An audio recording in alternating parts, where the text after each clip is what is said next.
68 people have died in the attack, including 3 Britons, a figure the government has warned is likely to rise. BBC's Mike Woolridge says it appeared another rescue attempt is underway. Clearly there were still 10 people held overnight, and it would seem that what is happening now is a further effort, a final effort perhaps, to try to secure their release. It's quite clear that the government is keen to bring this to a conclusion just as swiftly as possible. The conditions in there must be, of course, terrible for those who are still trapped in the building, but they've always said that, of course, their primary concern is to try to rescue the hostages alive. Rolf Harris is due in court today, charged with 9 counts of indecent assault and 4 counts of making indecent images of a child. The offences are alleged to have occurred between 1980 and 2012. And Angela Merkel has won another 4 years in power in Germany. Her Conservative grouping won 41.5% of the vote. It means Mrs Merkel will continue as Chancellor. Chris Morris reports from Berlin. Angie, Angie, they chanted at the headquarters of the Christian Democratic Party on a victorious night for Angela Merkel. She nearly won an absolute majority in Parliament, something no one was predicting. It's a massive personal triumph, soured only by the fact that her current coalition partners, the Free Democrats, have been swept out of Parliament. And Mrs Merkel will have to find a new coalition partner somewhere on the centre-left. It seems lessons have still not been learnt after more than 1,000 garment workers died in Bangladesh when the building they're working collapsed in April. Tonight, the BBC's TV's Panorama programme investigates how our clothes, including those of some of the high street brands, are really made. And in sports, Sunderland have sacked their manager Paolo Di Canio after just 5 games into the new season. The Black Cats are bottom of the league with just 1 point. And the weather for Beds, Herts and Bucks today should be a bright day with some sunny spells this afternoon. There'll be a top temperature of 23 degrees Celsius, that's 73 degrees Fahrenheit. And don't forget, you can get all your latest news, sport and news online at bbc.co.uk/3 counties.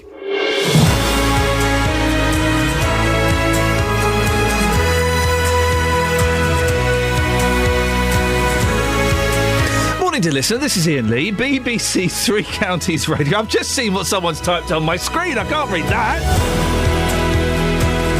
Oh dear, did you have a nice weekend? We survived. If you're listening, then we survived. Sometimes that's the best you can ask for, isn't it? Isn't it? Sometimes it is. Lots coming up on the show this morning. Keen to get your opinion on some of these stories, including figures have revealed concerns at 2 local hospitals over the mortality rates of patients with hip fractures.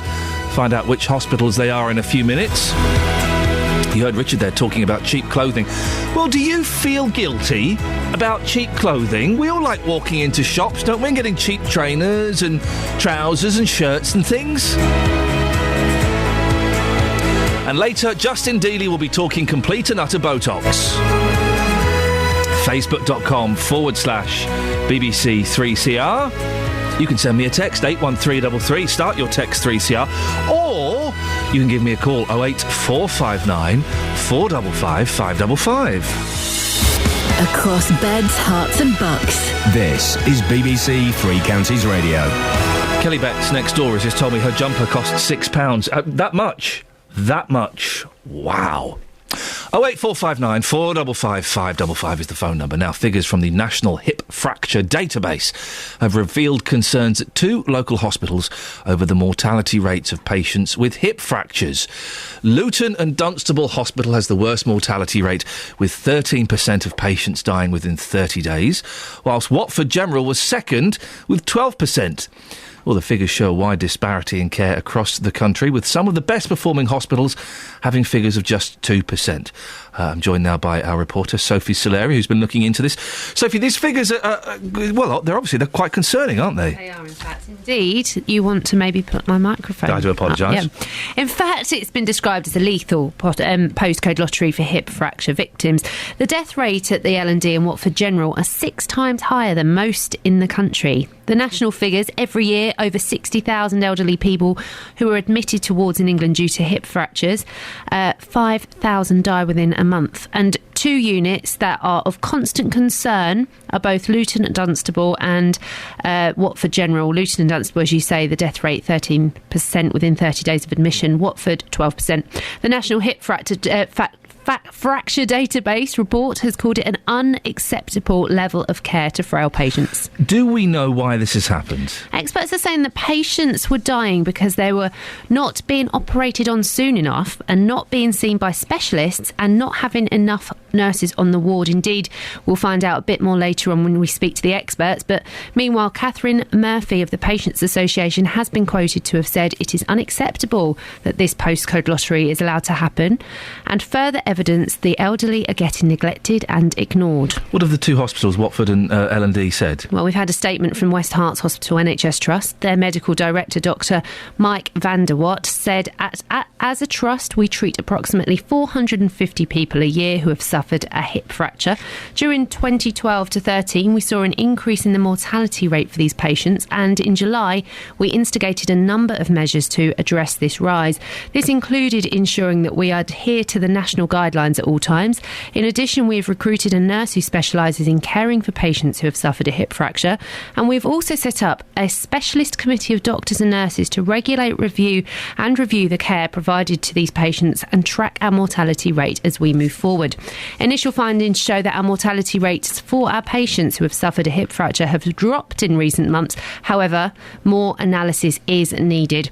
Meanwhile, the divisional director for the surgery at the L&D will be on our programme later this morning. Well, Dr. Mike van der Watt from the West Herts Hospital NHS Trust. There's a couple of things that first of all, he uses the phrase as we move forward. Oh, I hate that kind. As we move forward, as we progress through our journey. And then this is two things that struck me there. We've instigated a number of measures. This included ensuring we adhere to national guidelines at all times. Well, that would imply they weren't adhering to national guidelines at all times in the first place. And also, where is it that they say about something? We've recruited a nurse who specialises in caring for patients who suffered a hip fracture. This is in the hip fracture department. We've recruited a nurse who specialises in caring for patients who've suffered a hip fracture. It seems kind of obvious to me. Sophie, thank you very much indeed. 08459 455 555. If you want to have your say on that, you can do. I'll speak to you after this, the Detroit Emeralds.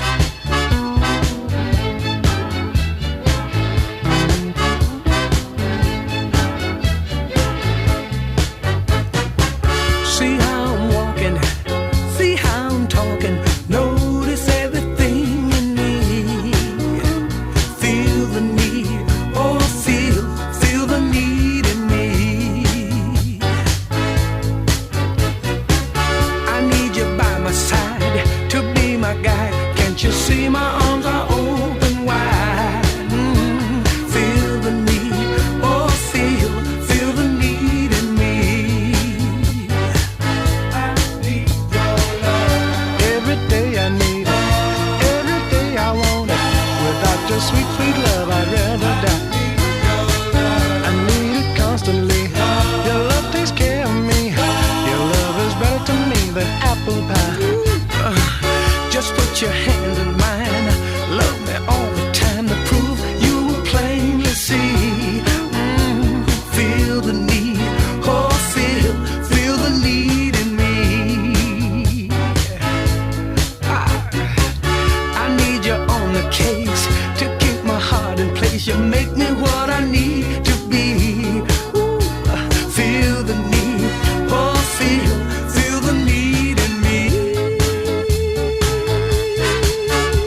and cherry pie. See how I'm walking, see how I'm talking. Notice everything in me. Feel the need, oh feel it, feel the need in me.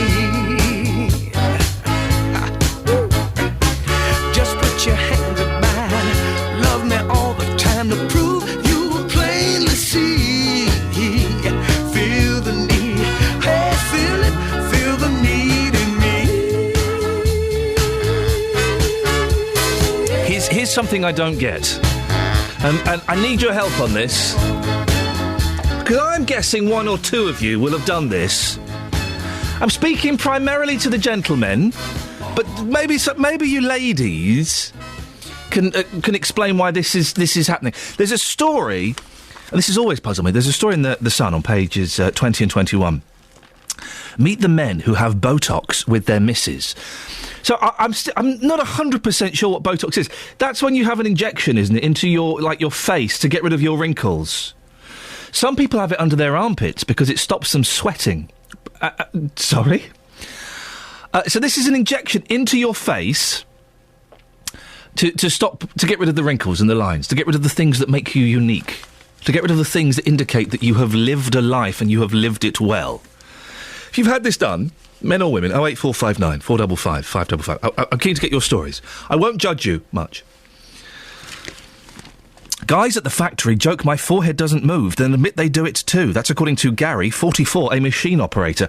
Well, Gary, you're in a double-page spread of The Sun today, my friend. They are going to be taking the mick out of you mercilessly.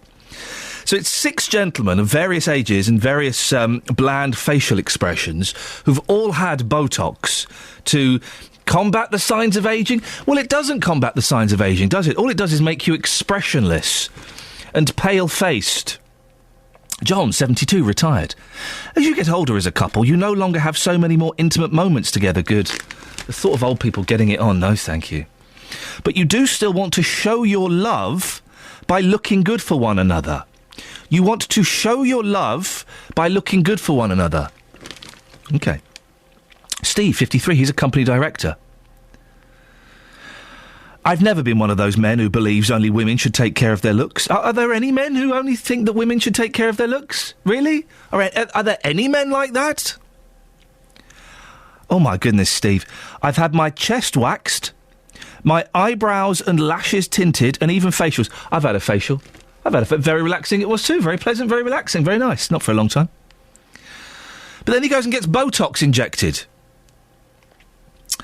Paul, 51, graphic designer. Paul, often comment on how well Jess and I look. Well, not judging by your teeth, they don't, mate. Now, let's not get personal. Let's not get personal. But I don't get why men would... I don't get why anybody has Botox, if I'm completely honest, OK? But it's easier for me to identify with men, what with me being one and all. So I'm going to send Dealey out. I wonder if Dealey's ever had Botox. I wonder. If he hasn't, I bet he will do at some point. He's quite vain. We'll speak to... Let's send Justin out to find out about people getting Botox done, and we'll speak to him maybe before 7 if we can get hold of him. But, dear listener, over to you. Have you ever had Botox? Why? 08459 455 555. And would you frown if your husband had it? That's if you could frown, of course, what with you not being able to express anything through eye movements. 08459 455 555. Botox. Let's talk Botox this morning. Travel news for beds, cards and bugs. BBC Three Counties Radio. Let's have a check on the M25 anti-clockwise, already looking rather heavy between junctions 26 and 25. Holmesdale Tunnel traffic slow moving heading into the roadworks. Clockwise on camera moving well. No reported problems on the M1 at the moment, and the M40 is looking good on the cameras. As for trains through the three counties, no reported delays currently. I'm James Worley, BBC Three Counties Radio. Thank you, James. Coming up to 6:16, it's Monday the 23rd of September. I'm Iain Lee. These are your headlines on BBC Three Counties Radio. Death rates following a hip fracture at the Luton and Dunstable and Watford General Hospital are 6 times higher than most other hospitals in the country. It's been described as a lethal postcode lottery for hip fracture victims. The Kenyan military has said it's freed most of the hostages being held by Islamist militants at a shopping centre in Nairobi. At least 68 people are known to have died in the attack. In sport, Paolo Di Canio is clearing his desk this morning after being sacked by Sunderland. I think I said sacked. Coming up, you can give us a call, 08459 455 555. I'm keen to hear your Botox stories. Ever had it done? Why would you do that? Does it hurt? BBC Three Counties Radio.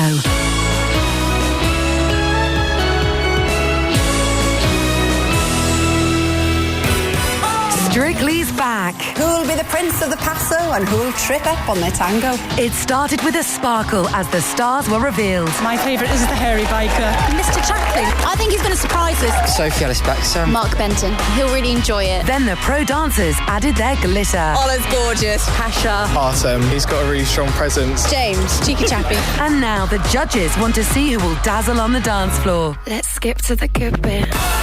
Natalie, I think she'll have that flair. She'll be a strong girl. Big Ben. Sportsmen always go for it. A weekend of Strictly Come Dancing starts Friday night at 9 on BBC One and BBC One HD. Who wants a fantastic Elvis Presley song or a rubbish Elvis Presley song? Let's go to Kelly Betts, who's live in the next studio. Kelly Betts, would you like a good morning to you? Would you like a fantastic Elvis Presley song or a rubbish Elvis Presley song? What one do you have queued up? Well, I have the rubbish Elvis Presley song, The Girl of My Best Friend. Yeah. I have the fantastic Elvis Presley song, I Just Can't Help Believin'. Oh. Let's go for... Do you have The Wonder of You? No. Oh. I have... let me... Maybe you missed that. I have the rubbish Elvis Presley song, The Girl of My Best Friend. Yeah. I have the fantastic Elvis Presley song, I Just Can't Help Believin'. Do you have Hound Dog? No. Again, maybe you've missed... There are two options. What's that Jailhouse Rock one? Do you have... No. The two options are as follows thus. Okay. Girl of My Best Friend or I Just Can't Help Believin'. Can I have I Just Can't Help Believing by Elvis Presley? You certainly can. Thanks, what a fantastic mate. Choice. Well done, you. I'm turning your fader down now. There we go. This is good. You don't get to hear this on the radio too often. This is brilliant. Elvis Presley. Speak to you after this. Not Elvis, obviously, he's dead. I just can't help believing when she smiles up soft and gentle with a trace of misty morning and a promise of tomorrow in her eyes.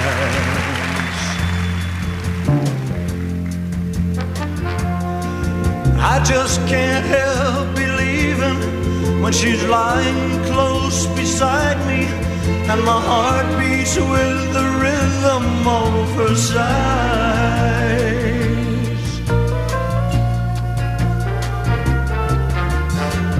This time the girl is gonna stay. This time the girl is gonna stay for more than just a day.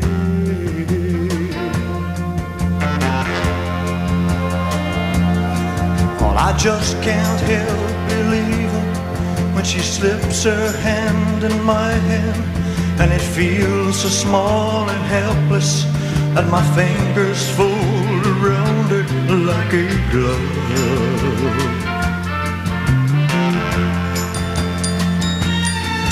I just can't help believing when she's whispering her magic and her tears are shining honey sweet with love.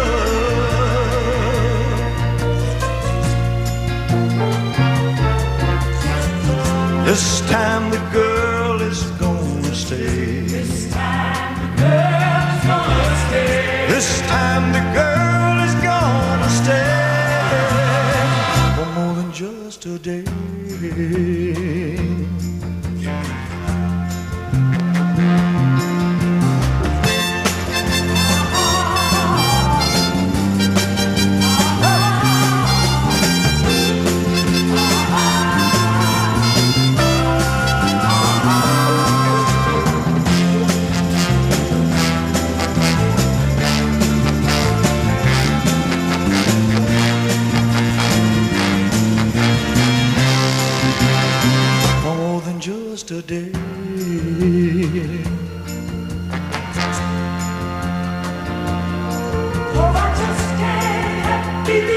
Sing the song, baby. One more time.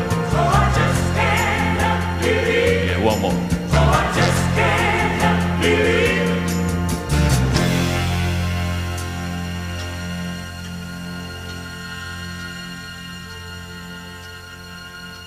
For more than just a day.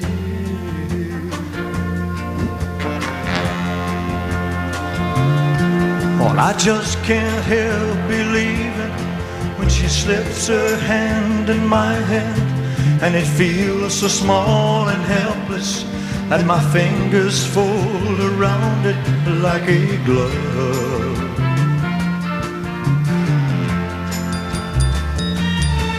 I just can't help believing she smiles and whispers her magic, and her tears are shining honey sweet with love.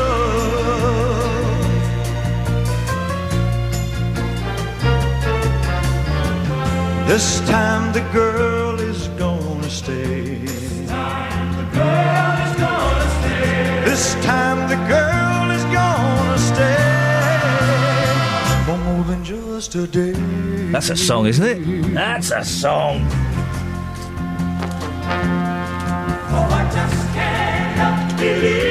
There's all that, isn't it? One more time. Yo. Oh, I just can't believe it. Oh, I just can't believe it. What's that? Hey!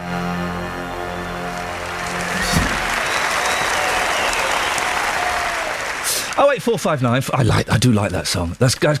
I would say that's got to be my favourite Elvis song, hasn't it? I think it's got to be my favourite Presley song. 08459 455 555. We're talking Botox. We'll be talking about cheap clothes later on. There's is it Panorama tonight? An expose into the world of cheap clothes. Do you feel guilty buying cheap clothes? We'll talk about that a bit later on. Shall we have a quick look at the front page of the newspapers? Yes, let's do that. It would be rude not to. It saves you spending money on the papers, you see. If you want to call in and join in with me, you're more than welcome. 08459 455 555. The Independent. Massacre in the Mall. Mall. Horror and heroism as death toll rises to 68. We'll be getting an update on that in the next 15, 20 minutes or so. Incredible story. The Daily Telegraph. Because a place to call home matters. Oh, hang on a second. No, that's an advert. How can they do that? How can newspapers sell their front page?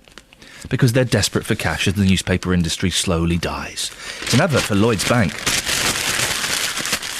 Well, that's a tree, isn't it? That's a tree wasted. Thanks, guys.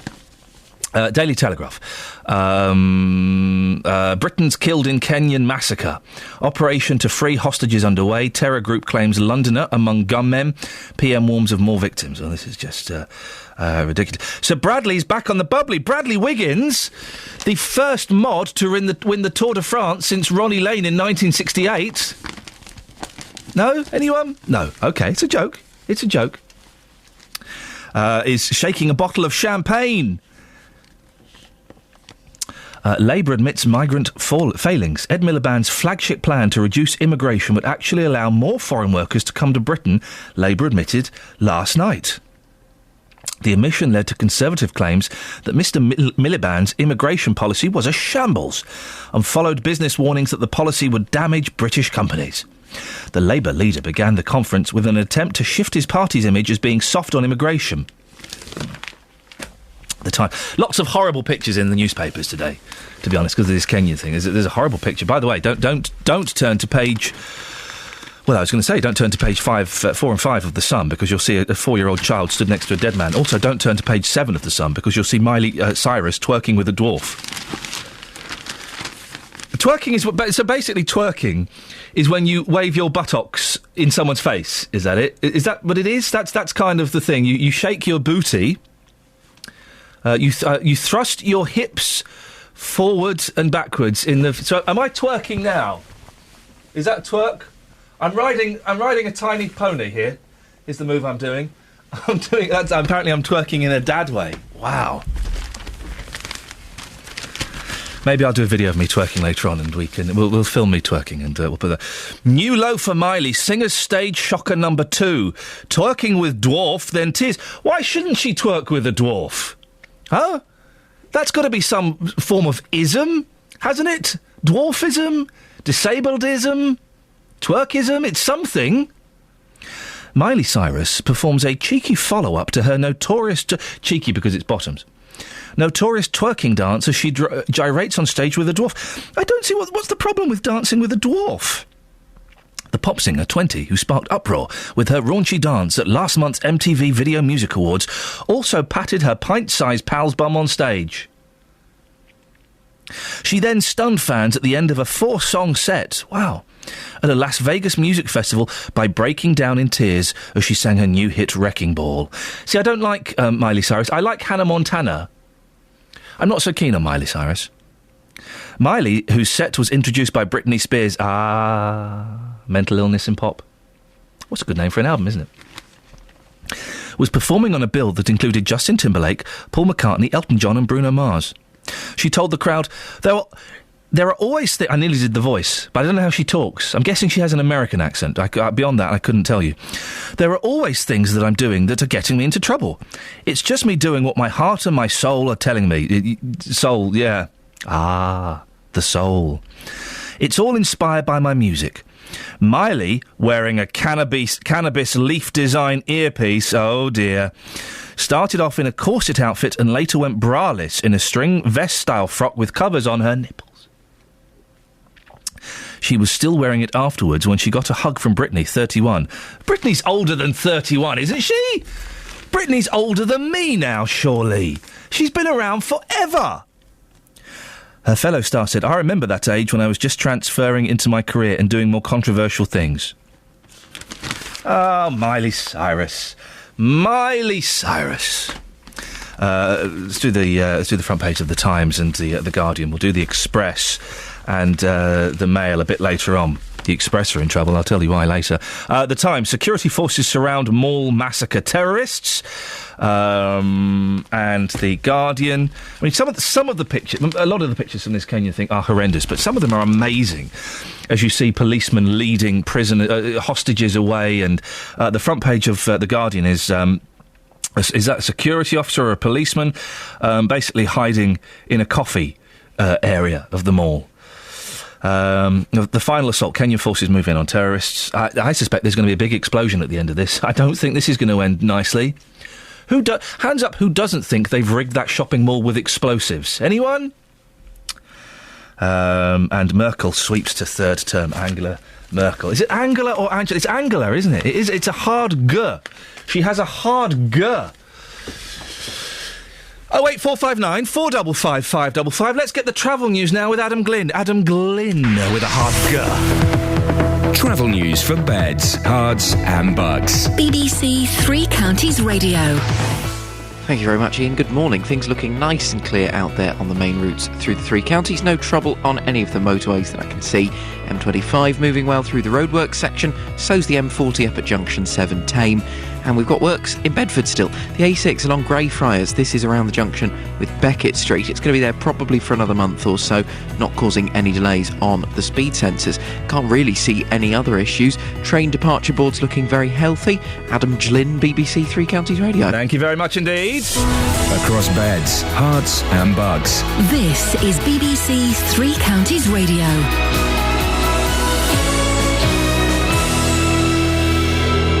6:30 with the headlines. I'm Richard Williams. Death rates from hip fractures are 6 times higher at the worst hospitals, including Watford as well as Luton and Dunstable. That's according to a new report. There have been heavy bursts of gunfire inside the shopping mall in the Kenyan capital Nairobi, where Islamist militants are continuing to hold around 10 hostages. 68 people have died in the attack, including 3 Britons. And Angela Merkel has won another 4 years in power in Germany. Her Conservative grouping won 41.5% of the vote. Three Counties Sports. BBC Three Counties Radio. Football, and Sunderland have sacked their new manager Paolo Di Canio just 5 matches into the new season. The Black Cats are bottom of the league with just 1 point. Ian Dennis reports. There are many in football who predicted the controversial appointment of Paolo Di Canio would end in tears. His confrontational style of man management and strict approach to try and change the culture within the dressing room hardly endeared him to the Sunderland players. Yet questions will also be asked of owner Ellis Short and his long-term strategy for the club. After Martin O'Neill's departure in March and now Di Canio's sacking, Short is looking for a third manager in the space of 6 months.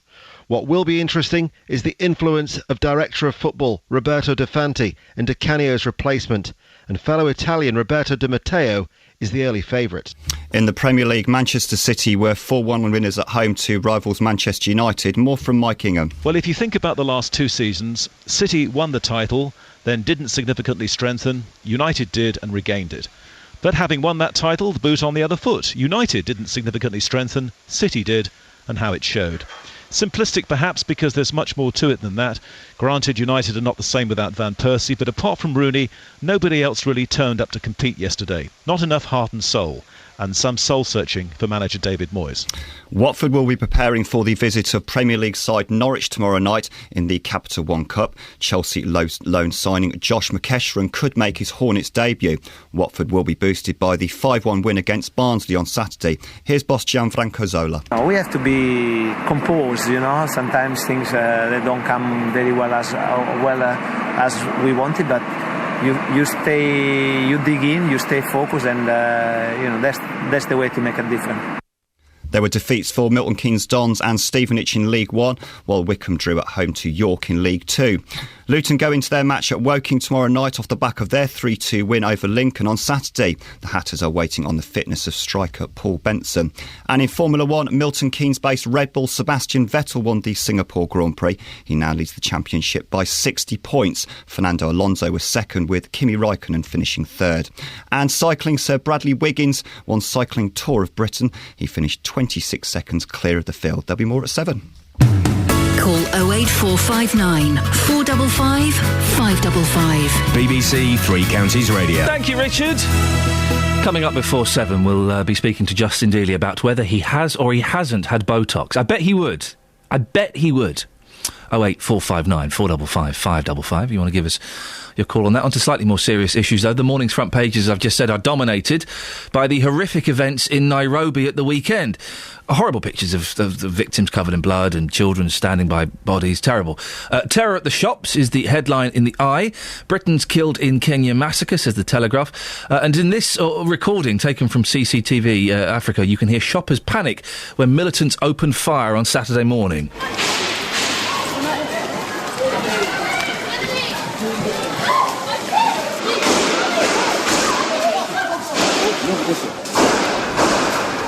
We don't need to hear anymore. I'm not a fan of hearing gunshots on breakfast. It doesn't really sit comfortably. We can get more on this with our reporter, James Alexander. James, things are kind of moving quite quickly now, aren't they? What's the latest? Yeah, intense activity on the ground just in the past hour or so, Ian. An explosion and gunfire have been heard coming from the Westgate shopping centre.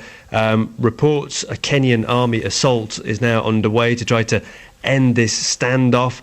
Kenyan security forces say they've rescued most of the people caught up in this attack, and a large part of the shopping centre has now been secured. But the militants, between 10 and 15 of them, are still holding out inside the supermarket there, and a small number of people, perhaps about 10, are still being held as hostages. Nairobi is, I was reading about this at the weekend, a very cosmopolitan capital city. Lots of nationalities living and working there. And the Foreign Office have confirmed that British victims are amongst the dead, haven't they? Yeah, we know 3 Britons are among the dead. They've not been named yet, but the Foreign Office warning that number may rise. In total, at least 68 people have been killed. And it's an agonising wait for families outside. This man is from the UK. He didn't want to give the BBC his name, but he says his wife and daughter were in the shops when the attack began. He says he hasn't heard from them since. The emotion is I'm just going to keep breaking up. All I'm hoping is that, they're safe, they're hiding, and they're just waiting for time to bear itself to come out. And it's an unimaginably desperate scene as relatives wait for news of loved ones, and clearly for them, agonising hearing the gunshots and the explosions this morning and wondering, is this a good thing because it means the siege is coming to an end, or are they fearing the worst for their relatives trapped inside? Many of this morning's papers reporting claims that possibly some of the terrorists may have been British. The Sun and a couple of other papers mentioned this white widow, Samantha Luthwaite. What do we know about the British involvement? Yeah, lots of speculation that foreign fighters may be among the terrorists. Reports, as you say, suggesting a British woman may be part of this armed gang. We've got no confirmation of this, but Kenyan officials have said at least one of the attackers is a woman who appears to have a leadership role. Some witnesses said the militants were asking shoppers if they were Muslim, and if they couldn't prove it by naming the Prophet Muhammad's mother, they were shot dead. Wow. I guess one of the reasons, James, this is so shocking is because it's such a familiar place. We all go to the shopping centre. We all spend far too much time in these places. That makes it particularly terrifying, I think. Yeah, because we can all picture the scene. We all recognise the shots when you're seeing in the background, the pictures, the names of the shops, the brands. We've all been in a shopping centre on a busy Saturday when it's full of shoppers, full of families. The Westgate shopping centre on Saturday, there was a children's cooking contest being held at the time, and clearly fears that children may be among the dead. The Islamist group that's claiming responsibility, Al-Shabaab, is from neighbouring Somalia. They say this is in retaliation for Kenya's military involvement in Somalia, and they've deliberately chosen what they would see as a soft target. This morning, it seems an assault by Kenyan Special Forces has begun now to try to bring this standoff to an end. James, thank you very much indeed. We'll have more on that if that story develops throughout the morning. 08459 455 555. We come on this loop, John B., my grandfather and me, around Nassau town we did roam, drinking all night, got into a fight. Well, I feel so broken, I wanna go home. So hoist up the John B. sail, see how the mainsail sets. Call for the captain ashore, let me go home. Let me go home. I wanna go home. Yeah, yeah. Well, I feel so broke up, I wanna go home. The first mate, he got drunk, broke in the captain's trunk.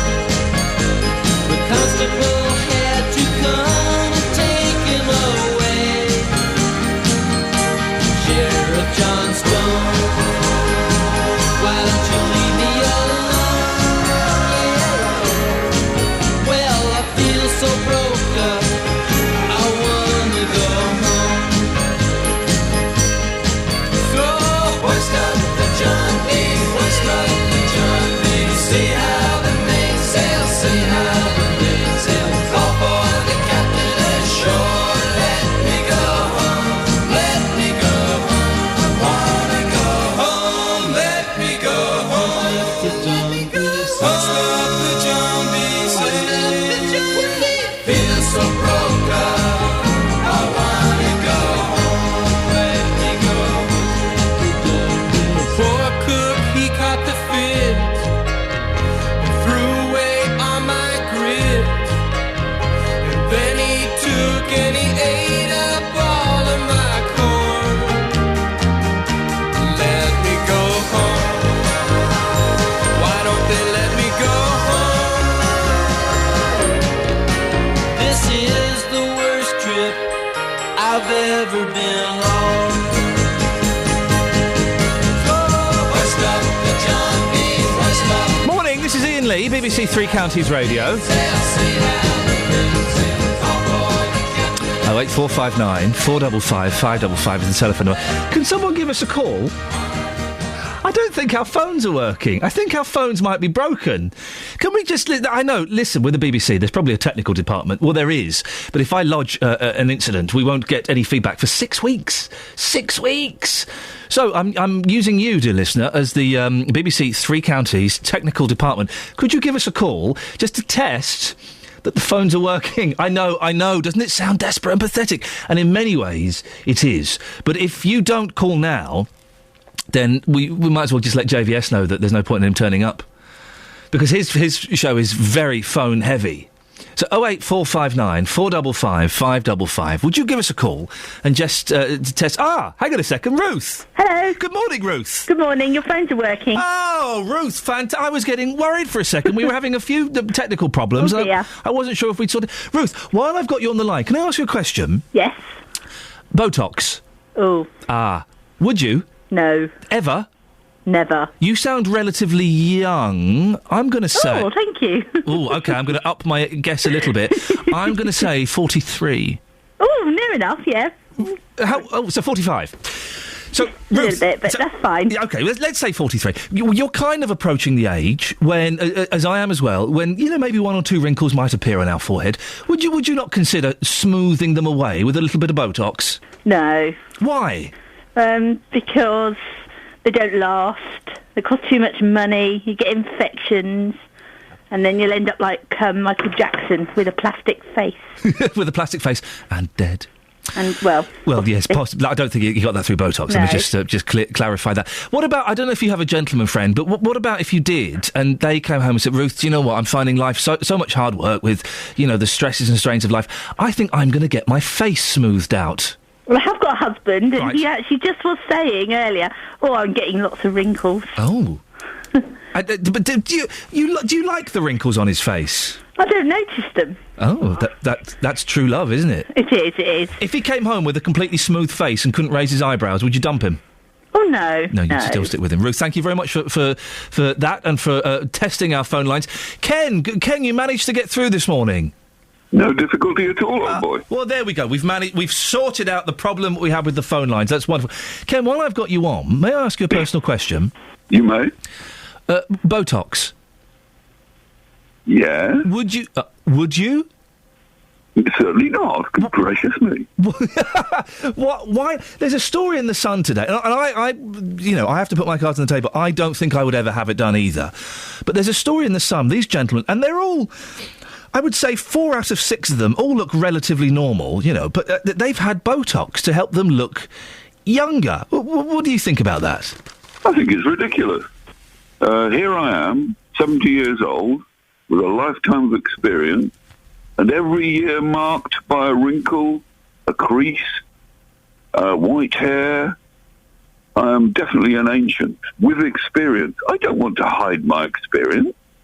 And I don't want to pretend that I'm something that I'm not. Supposing, Ken, that you wanted to, I don't know, attract maybe younger ladies, would you consider someone offers you a free makeover, a free bit of Grecian 2000 in your hair, dye you up a bit, get rid of those wrinkles, maybe a little facelift to take off 10, 15 years? You'd never consider it? Botox is poisonous. I'm not going to have people injecting me with poison. When you put it like that, it's very, very simple, isn't it? Why would you want anyone injecting your head with poison? Ken, I agree. I think the wrinkles and the grey hairs, which I'm getting plenty of, I think they tell your life story, don't they? And they make you more distinguished. Exactly, Ken. Thank you so much for calling in.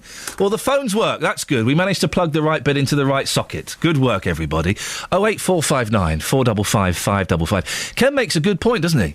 Botox it's a poison, isn't it? Why would you have a poison injected into your head? I'll say it now. If you're a gentleman and you have Botox or facelifts or anything like that, there is something seriously wrong with you. I think you're some kind of deviant, aren't you? Aren't you? Unless you've had a horrible disfiguring accident. There's no reason for any of that stuff. 08459 455 555. And ladies, I'd suggest the same as well. The wrinkles on the forehead, the little slightly saggy jowls, that's what makes you so beautiful. That tells me you've lived a life. I can kind of work out roughly what age you are and what your background is and where you're from. If I meet you and you're completely expressionless, then your face doesn't tell me any story at all. Botox and facelifts, no. Discuss. 08459 455 555. It's 6:45. Let's get the travel now with Adam. Travel news for beds, cards and bugs. BBC Three Counties Radio. And we are starting to slow down a fair bit on the M25, anti-clockwise, very slow Waltham Abbey to Enfield, into the roadworks, junction 26 to 25. Then once you're through the works, past South Mims, it slows up again from the M1 to Kings Langley, junction 21 to 20, and from Maple Cross to the M40, junction 17 to 16. If you're making the drive into London, the A1 through Edgware already looking busy from Apex Corner toward Mill Hill Circus on the cameras around there. Cameras on the other motorways not showing any disruption. The M1 is moving nicely. No trouble that I can see to or from Aylesbury on any of the cameras there this morning, and indeed the train departure boards are still showing a good service through the three counties and to and from London. Same picture for the tubes, really.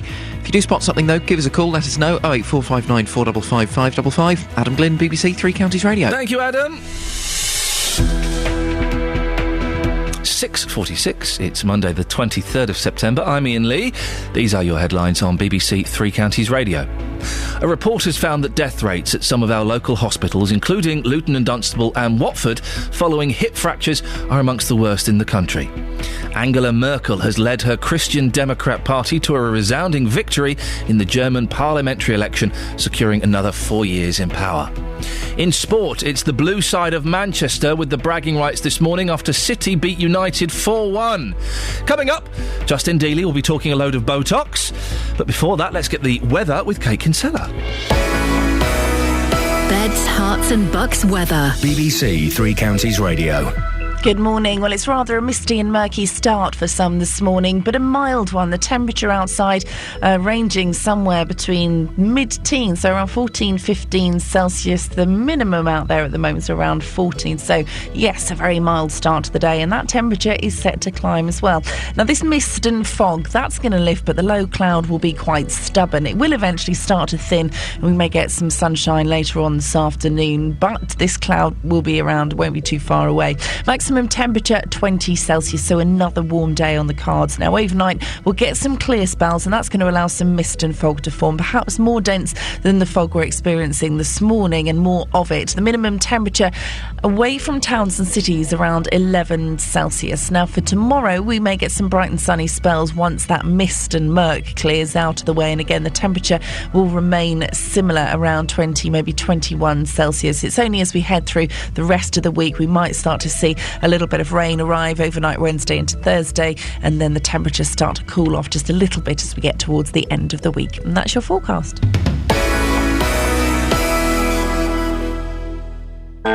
Every weekday morning from 9, the biggest local talking points. There is only one professional force that can control chemical weapons. How can we, as a civilised country, stand by and let more poor innocent children get killed? The JVS Show. Harry's in Bedford. Let's see what Harry wants to say. She knew what the laws were. She knew what she was doing. She got caught tough. I disagree with the penalty. I think that for smuggling drugs, it shouldn't be a death penalty. The JVS Show. Weekdays from 9. BBC Three Counties Radio. If you have Botox, you're sad. I've said it. There you go, I've said it. 08459 455 555. There's no excuse for it. We're beautiful as we age. Well, not everybody. I can think of one or two exceptions. Dealey? They paved paradise, put up a parking lot with a pink hotel, a boutique and a swinging hot spot. Don't it always seem to go that you don't know what you've got till it's gone? They paved paradise, put up a parking lot.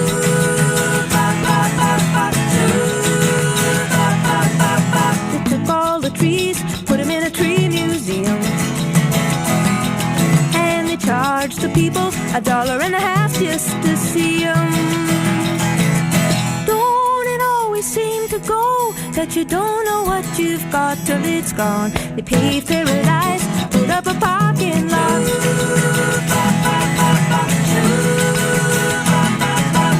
Hey, farmer, farmer, put away the DDT now. Give me spots on my apples, or leave me the birds and the bees. Please don't it always seem to go that you don't know what you've got till it's gone. They paved paradise, put up a parking lot.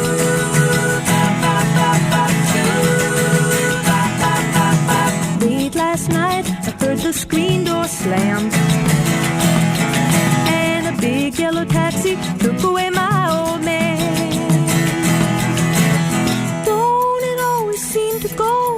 but you don't know what you've got till it's gone. Repeat paradise, put up a parking lot. I said, don't it always seem to go, but you don't know what you've got till it's gone. Repeat paradise, put up a parking lot. Repeat paradise, put up a parking lot. Repeat paradise, put up a parking lot.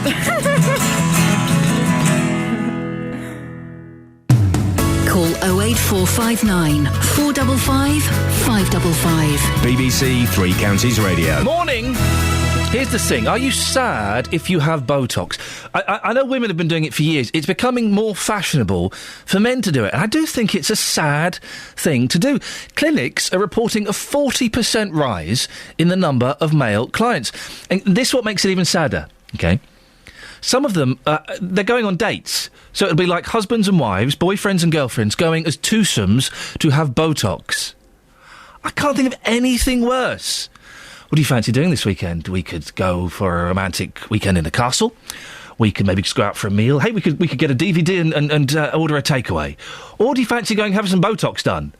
Together, side by side. Yeah, we could lie next to each other while a man injects poison into our forehead. Sounds fun? Huh?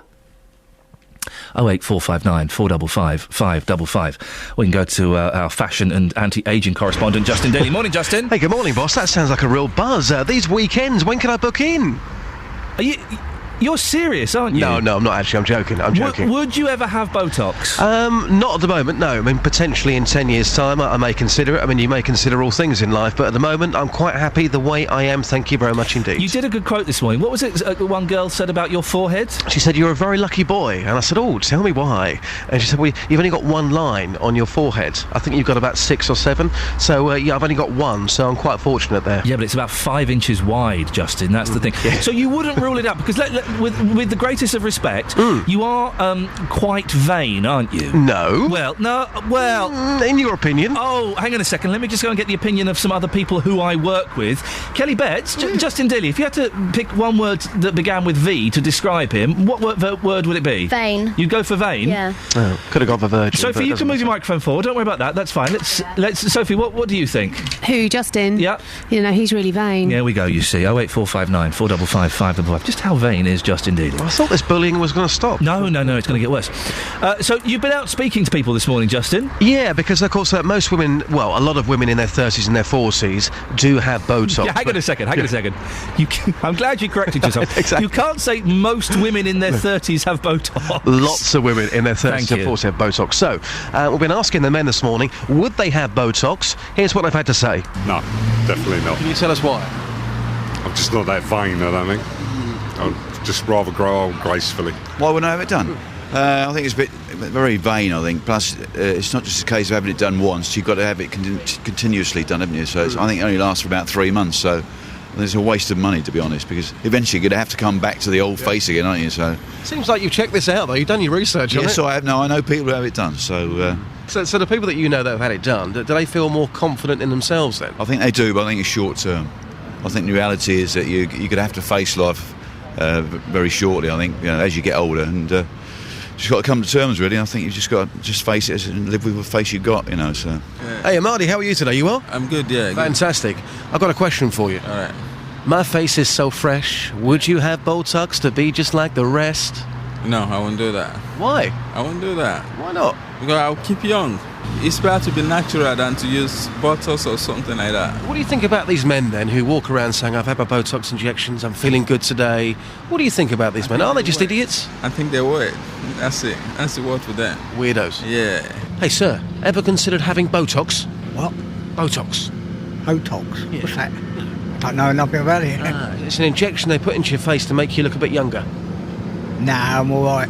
Nah, definitely not. One, I can't afford it. Two, I'm quite happy the way I look. John, you have had Botox. You're the first man I found this morning who's had it done. Why did you have it done in the first place? For cosmetic reasons. And how often do you have these injections? Every few months. Do they hurt? Not really, no. Because a lot of men are saying this morning, don't need it, don't want it. Does it make you feel more confident having these injections? No. So you just want it done for what then? For cosmetic reasons. Well, there we go. I think he wanted it done for cosmetic reasons, didn't he? It was a bizarre one because he walked away, put his hand up, said, right, enough's enough, I'm off. When we started digging deep there, he wasn't interested. He was saying, I have it done for cosmetic reasons, but he couldn't really back that up, just cosmetic reasons. Justin, stay there. We're joined now by Dennis in Dunstable. Good morning, Dennis. Good morning. Dennis, say hello to Justin. How are you? I'm very well, thank you, Dennis. How are you? You were better from last week. I believe you were ill last week. Oh, for goodness. Yes, Or I were was you just slightly ill. moping? It's working with Ian, but I'll get over it. We're not sorry. Okay, we're not interested in Justin's physical health. Fair enough, yes, Dennis, okay. you're an old man with 88. Yep. Okay. Would you ever have Botox? No, because the only crease is at the back of my neck, and I wouldn't see any result from it anyway. So? I've convinced myself that when I look in the mirror, I either broken the mirror that's cracked, or I've got wrinkled eyeballs. My face is perfectly smooth as far as I'm concerned. But your win, though, okay, Yeah. she must look at you and just sigh and think, how No, did I she end up thinks with she- such a no. sad old man? I want a younger, fresher she's not. Dennis. She's not like that. She's a lovely girl. She's got wrinkled eyeballs as well, so she can't see my wrinkles. What do you think about these gentlemen who get it done, Dennis? Best of luck to them. I hope they don't regret it, and later on in life, when suddenly their face falls down flat. Would you ever have, I don't know, any other kind of cosmetic help? I don't know, perhaps a facelift, Botox, backsack and crack? No, I did think at one time about a facelift, but it turned out the doctor said that my belly button would wind up in the middle of my forehead. Yes, that does happen. Backsack and crack? Okay. Would you have that? No. Okay. Dennis, thank you very much indeed. Justin. Yeah. So you wouldn't rule it out at some point in the future, possibly having a little bit of Botox? No, never say no to anything. I mean, personally, I don't think men need it as much as women. And that may sound offensive. It's not meant to be offensive, but I think men, on the whole, they age better than women. And there is a lot of pressure on women to continue to look younger. For men, that's not the case. Yeah. And you, just going back to what we were talking about earlier on, you claim you're not vain. No, I'm not vain. How many selfies have you got on your telephone? What? Who's told you about these selfies on my telephone? You have? You've shown them to everyone in the office? No, there was a picture of me and the dog. Was that a dog? Yeah, it was a dog, yes. Yes. Her name was Shirley. No, it was, just a couple of pictures of me and the dog, that's it. You can check my phone if you want to. Oh, I will do. Are you sure? No, thanks. I know what's on there. See you later. Thanks, bye. Travel news for beds, cards and bugs. BBC Three Counties Radio.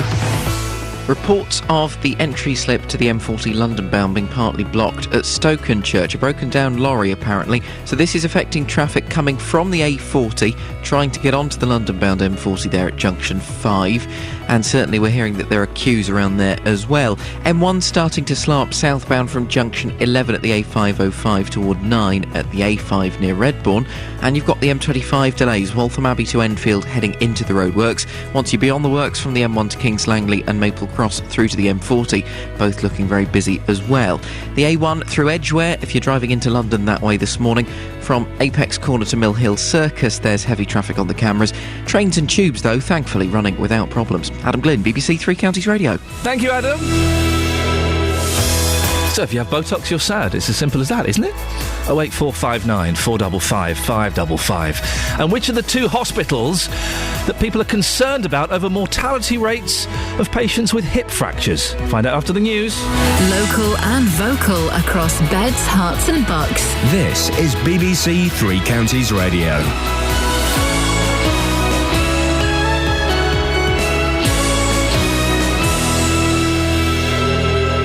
Good morning, it's 7 o'clock. I'm Richard Williams. The headline: hostage situation continues in Kenya, worrying death rates at local hospitals, and Merkel secures another 4 years in power. BBC Three Counties Radio. Death rates following a hip fracture at the Luton and Dunstable and Watford General Hospital are 6 times higher than most other hospitals in the country. It's been described as a lethal postcode lottery for hip fracture victims. Ben Nye reports. Figures from the National Hip Fracture Database show several hospitals are providing unacceptable levels of care to frail patients, with a 13% death rate within 30 days at the Luton and Dunstable Hospital and 12% at Watford General. Some patients are dying as they're not being operated on soon enough or because they're not being seen by specialists, while there aren't enough nurses. More than 60,000 elderly people are admitted to wards in England annually because of a hip fracture, of whom around 5,000 die within a month. Heavy gunfire and explosions have been heard at the shopping centre in Nairobi, which has been under siege by Islamist gunmen from Somalia for almost 48 hours. They're still believed to be holding around 10 people hostage. Around 68 people have been killed, including 3 Britons, a figure the government has warned could rise. The military have said they're making every effort to bring the siege at the Westgate shopping centre to a speedy conclusion. But they've also emphasised that it's a delicate operation, as the safe rescue of the hostages is their top priority. The Defence Forces spokesman said last night that the Somali al-Shabaab militants who carried out the attack probably still had around 10 hostages under their control then. It seems clear from the sustained gunfire this morning and now several loud explosions that the battle to end this long standoff is continuing in earnest. Rolf Harris is due in court today, charged with 9 counts of indecent assault and 4 counts of making indecent images of a child. The offences are alleged to have taken place between 1980 and 2012. And Angela Merkel has won another 4 years in power in Germany. Her Conservative grouping won 41.5% of the vote. It means Mrs Merkel will continue as Chancellor. Chris Morris reports from Berlin. Angie, Angie, they chanted at the headquarters of the Christian Democratic Party on a victorious night for Angela Merkel. She nearly won an absolute majority in Parliament, something no one was predicting. It's a massive personal triumph, soured only by the fact that her current coalition partners, the Free Democrats, have been swept out of Parliament. And Mrs Merkel will have to find a new coalition partner somewhere on the centre-left. It seems lessons have still not been learnt after more than 1,000 garment workers died in Bangladesh when the building there was collapsed in April.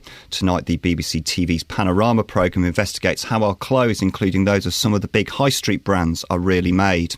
And in sport, Paolo Di Canio is looking for a new job this morning. He was sacked by Sunderland after their 3-0 defeat at West Brom on Saturday.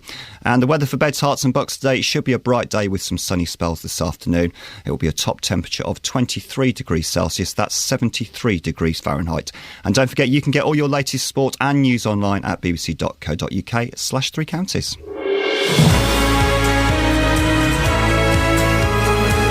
Thank you, Richard. Morning, this is Iain Lee on BBC Three Counties Radio. Can you believe it's the 23rd of September? Well, it was summer a few minutes ago, wasn't it? According to the front pages, it was still having a summer. Not where I was at the weekend, it was flipping cold. Lots coming up between now and 8 o'clock, including figures have revealed concerns at 2 local hospitals over the mortality rates of patients with hip fractures. We'll find out which hospitals they are and why this is happening in a few minutes. The Panorama programme tonight looks at exploitation around the world in clothes manufacturing. Well, do you feel guilty about buying cheap clothing? And Justin Dealey is out and about talking complete and utter Botox. Facebook.com/BBC3CR. You can send me a text, 81333. Start your text 3CR. Or, lots of phone calls this morning. Now we've got the phones working, you can give me a call. 08459 455 555. Across Beds, Herts and Bucks. This is BBC Three Counties Radio. Lots of your comments on Facebook about Botox. We'll get to those in a little bit and hear your thoughts. I'd love to hear from you this morning, by the way, if you've had Botox. If you can phone up and tell me why you had it and what impact it had on your life. 08459 455 555. Now, figures from the National Hip Fracture Database have revealed concerns at 2 local hospitals over the mortality rates of patients with hip fractures. Luton and Dunstable Hospital has the worst mortality rate, with 13% of patients dying within 30 days, whilst Watford General was second with 12%. The figures show a wide disparity in care across the country, with some of the best performing hospitals having figures of just 2%. Well, Jeff Brown is from Hertfordshire Health Watch. Morning, Jeff. Morning, Ian. Why is this happening? Well, at the moment, we're not really sure what the reasons are. There's a proper review going on Watford Hospital about looking at those figures and the reasons why that might be the case. So they're carrying out a review of the service. They're looking at the particular cases to see why there was a problem, seeing if anything was wrong in terms of the practice or the management of those cases, and putting changes in place to make sure that the performance improves in that area. It's perhaps worth saying that the group of people involved in this case are often frail, elderly people, and what we need to be sure of is that those people are looked after properly in hospital, but also if they're discharged, that they've got the proper support in the community. So we don't quite know yet why these figures are as they are, but there's some work going on to find out and hopefully put things right. It is a concern, isn't it, that people in Bedfordshire and Hertfordshire are more at risk when going to these hospitals than anywhere else in the country?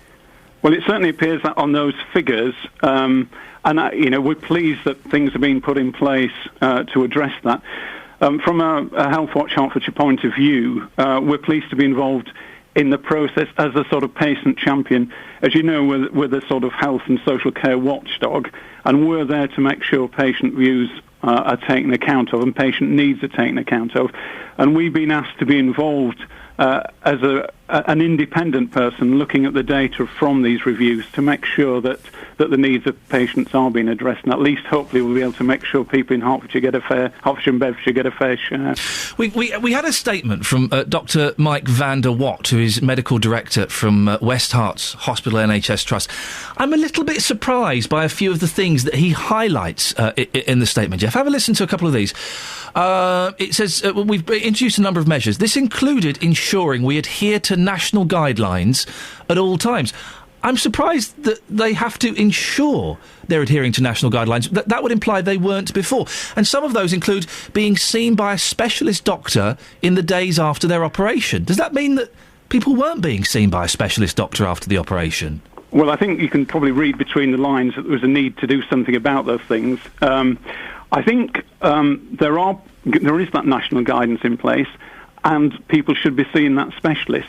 That Mike has mentioned those things probably suggests that he has some concerns about whether those things were happening. But it's obviously good practice that must happen to ensure people are looked after. He also goes on to say, we have recruited a nurse who specialises in caring for patients who've suffered a hip fracture.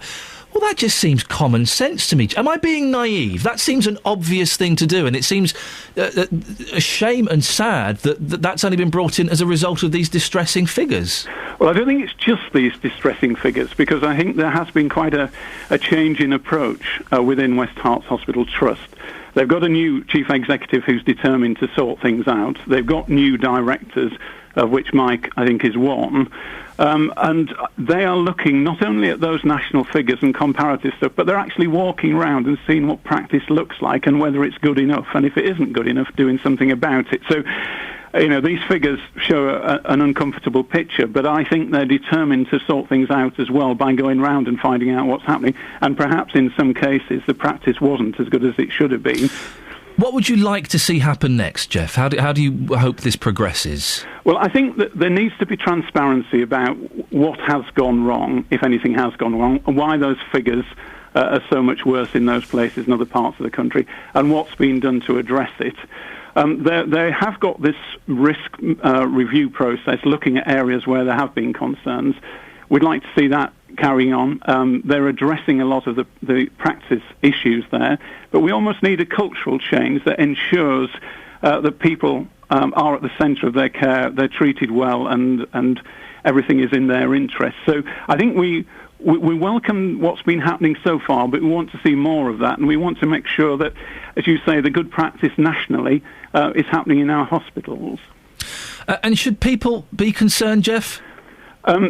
I think those figures are obviously concerning. I think people need to be asking questions if they're going in for operation to be convinced that everything is okay.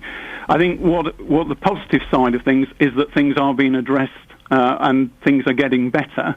But it's important that people find out the reality of what the position is, really. And one final question, Jeff, which may seem like perhaps an obvious one, I don't know. What exactly are these people dying of? Do we know? I think there's probably a range of different things. I haven't got the information on that, but it may be a mixture of diseases related to old age. It might be something that relates to the operation, or it might be something relates to their care after that operation. I really don't know, so perhaps better not comment on that. Jeff, I appreciate your time this morning. Thank you very much. It's Jeff Brown from Hertfordshire Health Watch. If you want to have your say on that, 08459 455 555. Text 81333. Start your message with 3CR. Text will be charged at the standard network rate. BBC Three Counties Radio. Let's have a look at the Facebook page, shall we? A lot of you having your say on Botox. I think... I'm not a fan of any form of plastic surgery or enhancement of faces or bits of body or anything. I do think there's something slightly sad that in getting Botox done. Let's have a look at some of your comments. Juliet King says on Facebook, anyone who has Botox is sad. You can't see them smiling as they can't move their face. Jenny Goldsmith, my mum had Botox in her 70s to correct entropion in one eye.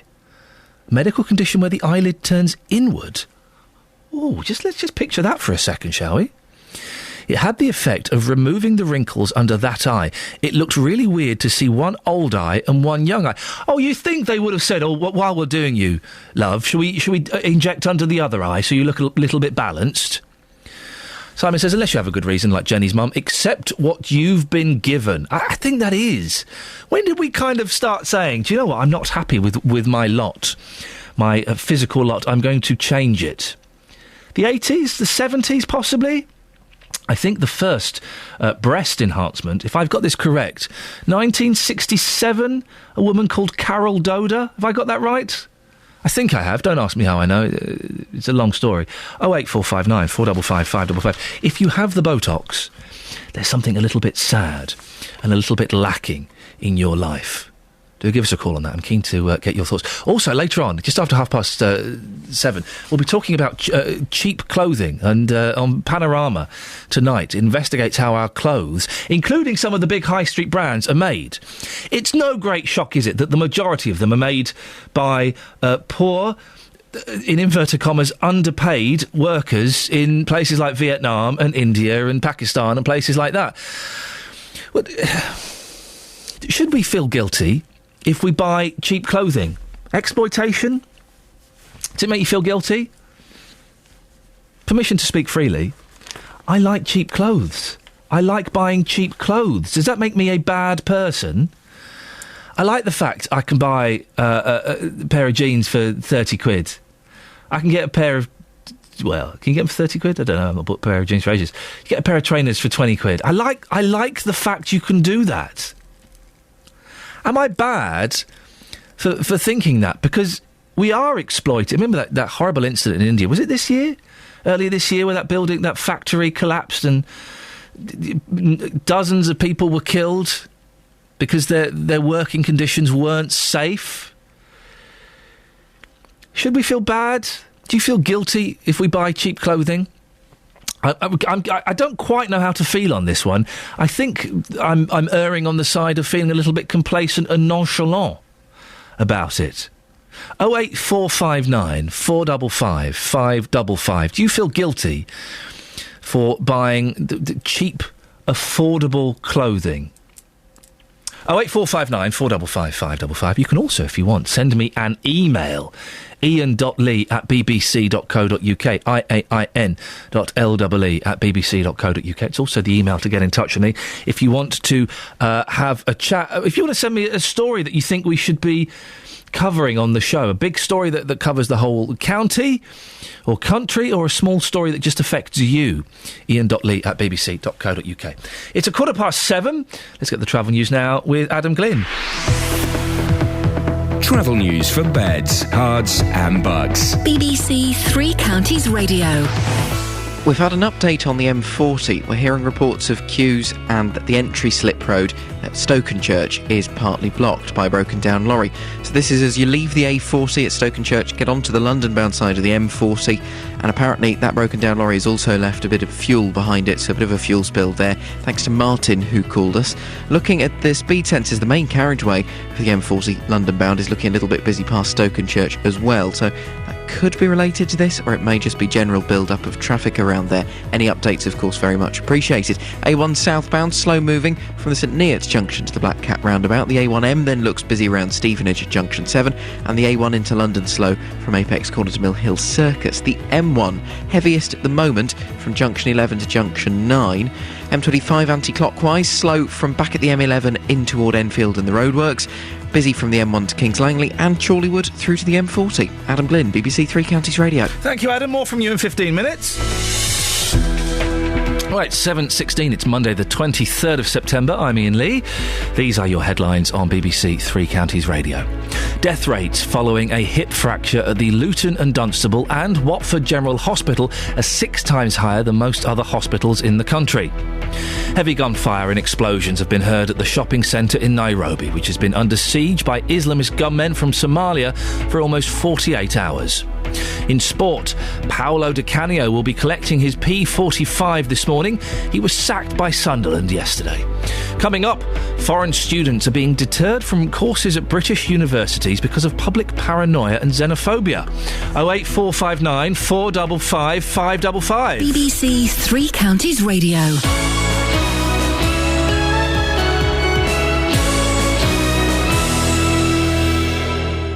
Roberto Perrone on BBC Three Counties Radio. If you're at home, sit back, because this is going to be very, very interesting. You've got the selfie, the legsy, the bumsy.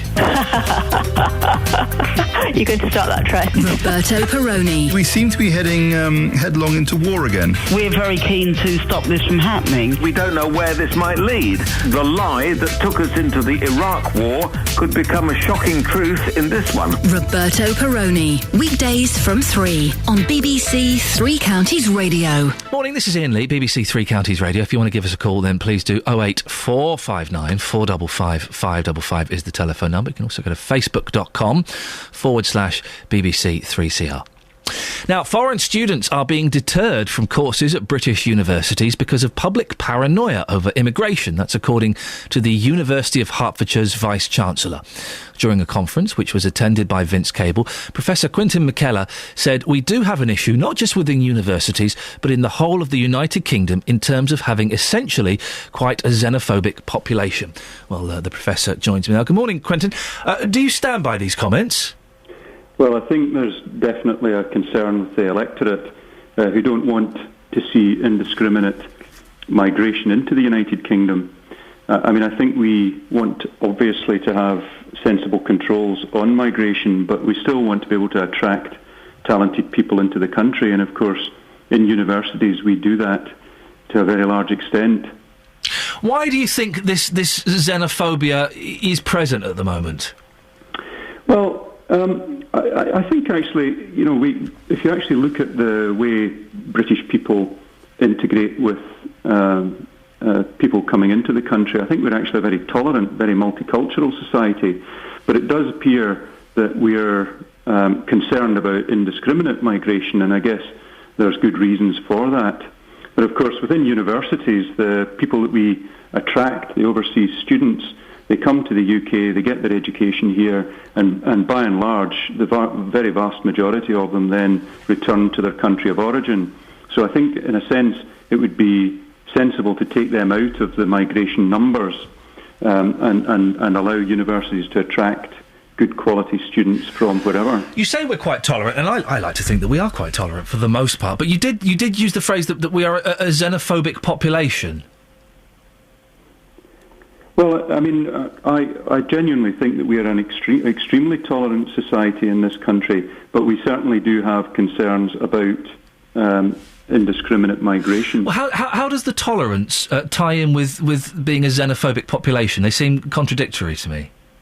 Well, I can only speak for the overseas people that we bring into the university, and certainly within the University of Hertfordshire, and indeed, as far as I can tell, within the county of Hertfordshire, there's wonderful integration, and the overseas students that we bring in have a great time when they're in the United Kingdom, and they add a fabulous cultural mix, which I think is beneficial not only to them but also to the home-based students that we have. But then why would you use the phrase, when you were talking to Vince Cable, that the United Kingdom is quite a xenophobic population?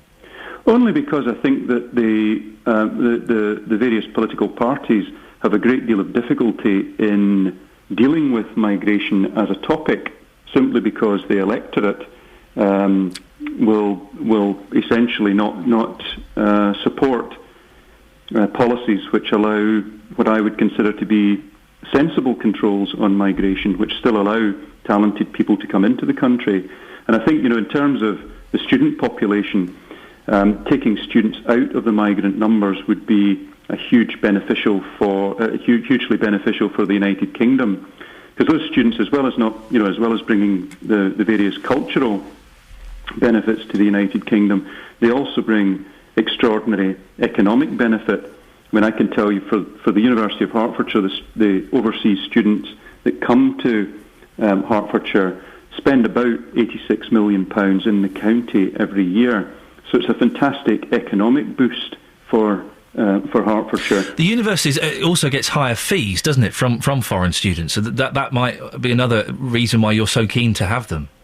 Well, we get fees from overseas students, but if you look at certainly for our university, and this is not universal, but if you consider the actual tuition fees that our home-based students pay at the moment, and you consider the subsidy which the government gives to universities, our overseas students essentially pay the same. So we don't charge them more, or certainly not substantially more than we would charge our home-based students. So you don't make more from foreign students? We don't make more than we do from our home-based students, but I mean, clearly they nevertheless, in terms of the tuition fees that they pay, they are a very valuable addition to the funding for the university. There's no doubt about that. Do you regret saying that the United Kingdom is a xenophobic population? Well, I regret the fact that in terms of our migration and immigration policies, that politicians are unable, for various reasons, because they have to respond to the electorate. I regret that reflects on the way they treat our student population. But the specific quote that you said to Vince Cable, the United Kingdom, in terms of having essentially quite a xenophobic population, do you regret that, or do you stand by that?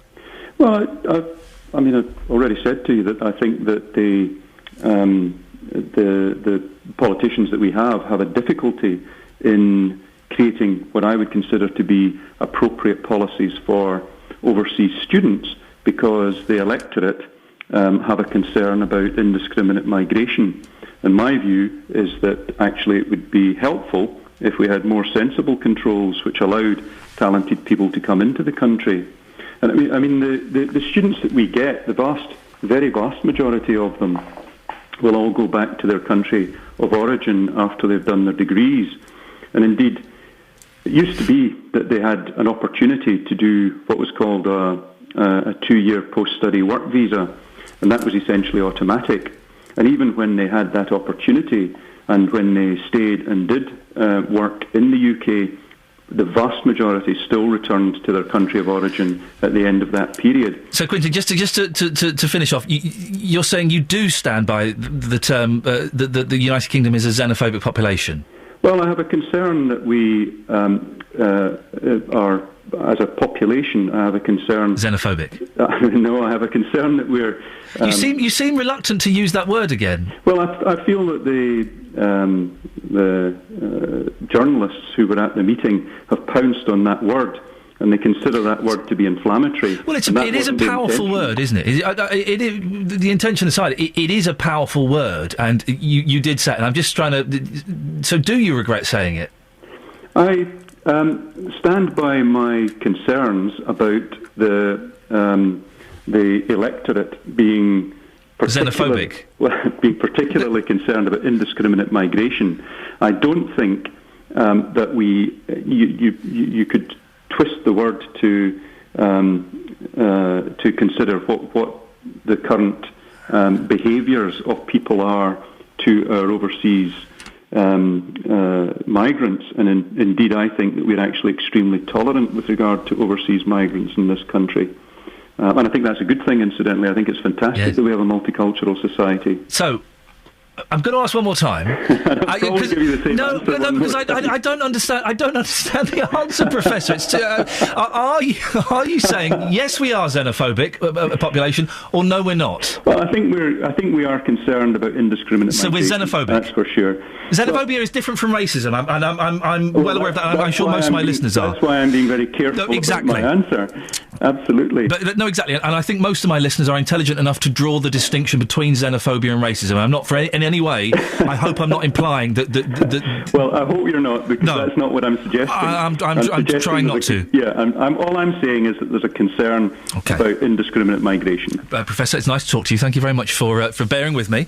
That's Professor Quintin McKellar from the University of Hertfordshire. He's the Vice-Chancellor. I think we got there in the end. And there is a distinction between xenophobia and racism, and I think that's why he was treading so carefully around that, because he would not want to be labelled a racist, and I certainly wasn't attempting to label him that, and I hope it didn't come across as that. Two completely different things. So thank you for that, Professor. 08459 455 555. I enjoyed that. That's woken me up. Andrew's in Hatfield. Good morning, Andrew. Good morning. What do you want to say about universities? Well, you drew him out really well, and you took the wind out of my sails, because I work in Hatfield. I'm a taxi driver, and of course we welcome the university so far as commercial trade is concerned. Yeah. But you did draw him out, and the point is that they have to have these international students in big numbers, because he's wrong to say that and he's not being quite truthful, they do pay more in fees, and they also require accommodation, usually, which they provide for, so they become landlords as well. They also even have their own bus company to ship them around. So these universities have become businesses, not educational establishments. And interesting that the spokesman for them is Scottish, where it's free. That sits uncomfortably with you, does it, Andrew? It certainly does, that we're paying for free education. You see, I'm of the opinion that, and I know this is controversial, but I think that all children should be educated to the best of their ability, free of charge. Because if you have a child that can progress through the system and become a high taxpayer, that gives the money back to the country. And you should not limit a child's educational standards because of income. Andrew, thank you very much. I don't think that's particularly controversial, is it? That we should educate our children to the best of their ability? I think that's a wonderful thought. It doesn't happen, of course. The politicians will tell you it happens. It doesn't happen. Of course it doesn't happen, but it's a nice idea. Andrew, thank you very much indeed. 08459 455 555. I'm Iain Lee. This is BBC Three Counties Radio. Let's get the travel news now with Adam. Travel news for beds, cards and bugs. BBC Three Counties Radio.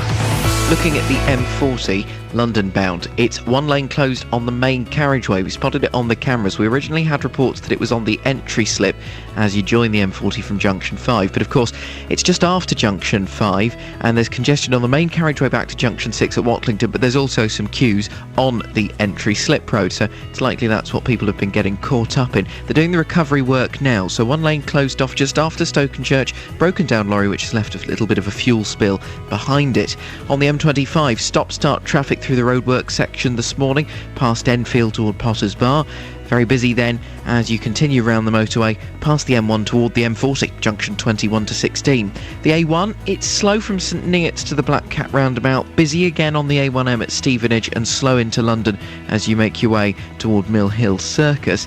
Things looking good on most of the other main routes. The M1 possibly still a little slow from junction 11 toward junction 9, the A505 down to the A5, and through Dunstable we're doing pretty well, the A5 not looking too bad. Adam Glynn, BBC Three Counties Radio.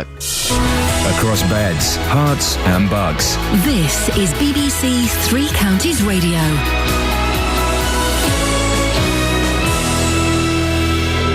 Good morning, it's 7:30. I'm Richard Williams. The headlines. Death rates following a hip fracture at the Luton and Dunstable and Watford General Hospital are 6 times higher than most other hospitals in the country. It's been described as a lethal postcode lottery for hip fracture victims. Heavy gunfire and explosions have been heard at the shopping centre in Nairobi, which has been under siege by Islamist gunmen from Somalia for almost 48 hours. 68 people are known to have died, including 3 Britons. And Rolf Harris is due in court today, charged with 9 counts of indecent assault and 4 counts of making indecent images of a child. The offences are alleged to have occurred between 1980 and 2012. 3 Counties Sports. BBC 3 Counties Radio. Football First and Sunderland have sacked their manager Paolo Di Canio just 5 matches into the new season. The Black Cats are bottom of the league with just 1 point. Ian Dennis reports. There are many in football who predicted the controversial appointment of Paolo Di Canio would end in tears. His confrontational style of man management and strict approach to try and change the culture within the dressing room hardly endeared him to the Sunderland players. Yet questions will also be asked of owner Ellis Short and his long-term strategy for the club. After Martin O'Neill's departure in March and now Di Canio's sacking, Short is looking for a third manager in the space of 6 months. What will be interesting is the influence of Director of Football Roberto De Fanti and Di Canio's replacement, and fellow Italian Roberto Di Matteo is the early favourite. In the Premier League, Manchester City were 4-1 winners at home to rivals Manchester United. There's more from Mike Ingham. Well, if you think about the last 2 seasons, City won the title, then didn't significantly strengthen. United did and regained it. But having won that title, the boot on the other foot. United didn't significantly strengthen, City did, and how it showed. Simplistic perhaps because there's much more to it than that. Granted, United are not the same without Van Persie, but apart from Rooney, nobody else really turned up to compete yesterday. Not enough heart and soul, and some soul-searching for manager David Moyes. Watford will be preparing for the visit of Premier League side Norwich tomorrow night in the Capital One Cup. Chelsea loan signing Josh McEachran could make his Hornets debut. Watford will be boosted by the 5-1 win against Barnsley on Saturday. Here's boss Gianfranco Zola.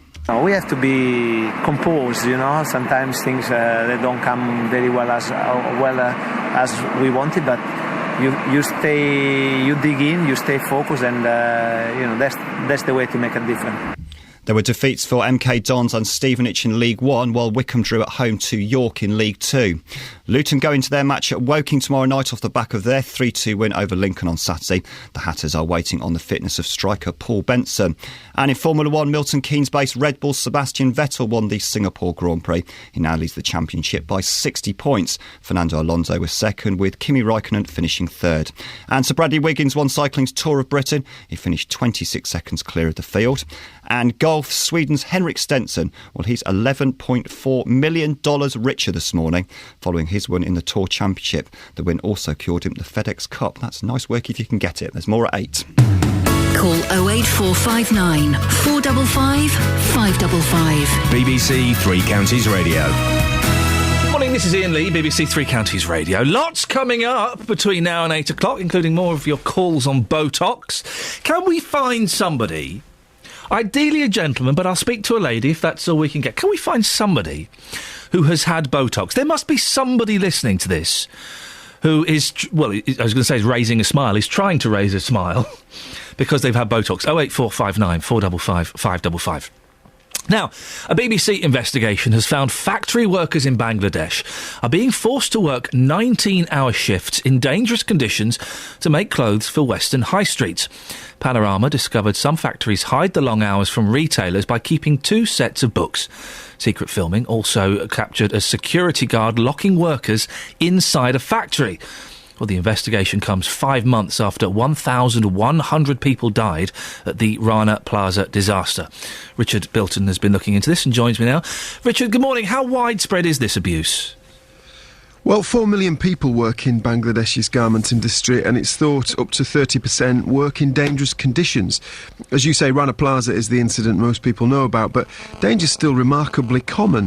There have been at least 50 fires in factories in the last 10 months, so we might like the cheap clothes, but producing them can be dangerous for the workers. This is Saeeda Gulruk, who campaigns for workers' rights. They're risking their lives, so some people on the other side of the world, the other side of the ocean, could wear nice clothes. You have to do what you have to do. I mean, figure out a creative way to find cheap clothing which is not killing people. What did you investigate, Richard? So we wanted to see what was happening for ourselves, so we spent weeks in Dhaka talking to workers. Now we quickly spotted that some factory managers were keeping two timesheets, one that showed Western retailers that hours were within regulations and all fine, but another that showed the real hours. So the timesheets would say 10-hour days, but I saw some working days that started at 7 a.m. in the morning and continued until 2:30 the following day. That's 19 and a half hours. And then I went undercover and pretended to be a Western buyer from a company, and the factories where I'd seen those long hours, they hid the truth and said they would never do those long hours. So they effectively told the buyers what they wanted to hear. Assuming you've approached the companies with your evidence, what do they say? Well, factories in Bangladesh, I mean, they produce clothes for pretty much all the high street names. It's not just budget fashion, it's high-end items as well. And we saw many well-known brands being manufactured in factories where people worked far longer than they're allowed by the Western codes of conduct. For example, on that 19-hour shift I told you about, they were making clothes for the supermarket chain Lidl. And they told us that what we'd found was concerning, and it showed how important it was to improve conditions in Bangladesh. Peter McAllister works for the Ethical Trading Initiative, which is part funded by the industry. Working hours in Bangladesh is a real problem. Now again, there are places where this is being tackled and good practice, but we know that it's not only a widespread problem, it's a problem that auditors are struggling to pick up. Richard Bilton, thank you very much for that. You can see that investigation on Panorama at 8:30 tonight on BBC One. The question is, do you feel guilty? You heard Lidl mentioned there and other high street brands. Do you feel guilty wearing your affordable clothes when you know that people could potentially be working 19-hour days, being locked in by security staff, are being forced to work harder and longer than they should do for very little money? Do you feel guilty? It's hard, isn't it? I'm still finding it hard because I'm struggling. Listen, I spent 3 months in Pakistan. I've seen some of... not the clothing factories, but I've seen some pretty poor working conditions. But it's hard to imagine that my nice shirt I'm wearing and my nice jeans and my comfortable shoes are built, made, manufactured in those conditions. It's a tough one. Or is it? I don't know. 08459 455 555. Do you feel guilty knowing that potentially significant portion of your clothes are made by people in exploitative situations? Call 08459 455 555. BBC Three Counties Radio. Are you sad if you have Botox? I kind of think you are. Women do it. Women have been doing it for a long time. More and more men are doing it. Clinics are reporting a 40% rise in the number of male clients. And here's the rub. Lots of them are having it alongside their wives and girlfriends as twosomes. So forget your romantic night out at Ark's Pizza or the romantic weekend in a cottage in Wales. They're going to have their foreheads smoothed with an injection. Well, Ken called me earlier on. He told me what he thought of Botox. I think it's ridiculous. Here I am, 70 years old, with a lifetime of experience, and every year marked by a wrinkle, a crease, white hair. I am definitely an ancient with experience. I don't want to hide my experience, and I don't want to pretend that I'm something that I'm not. Well, Nilesh Yitra is a cosmetic surgeon at the Spire Hospital in Harpenden. Morning, Nilesh. Are you noticing more and more men coming in for Botox and other things?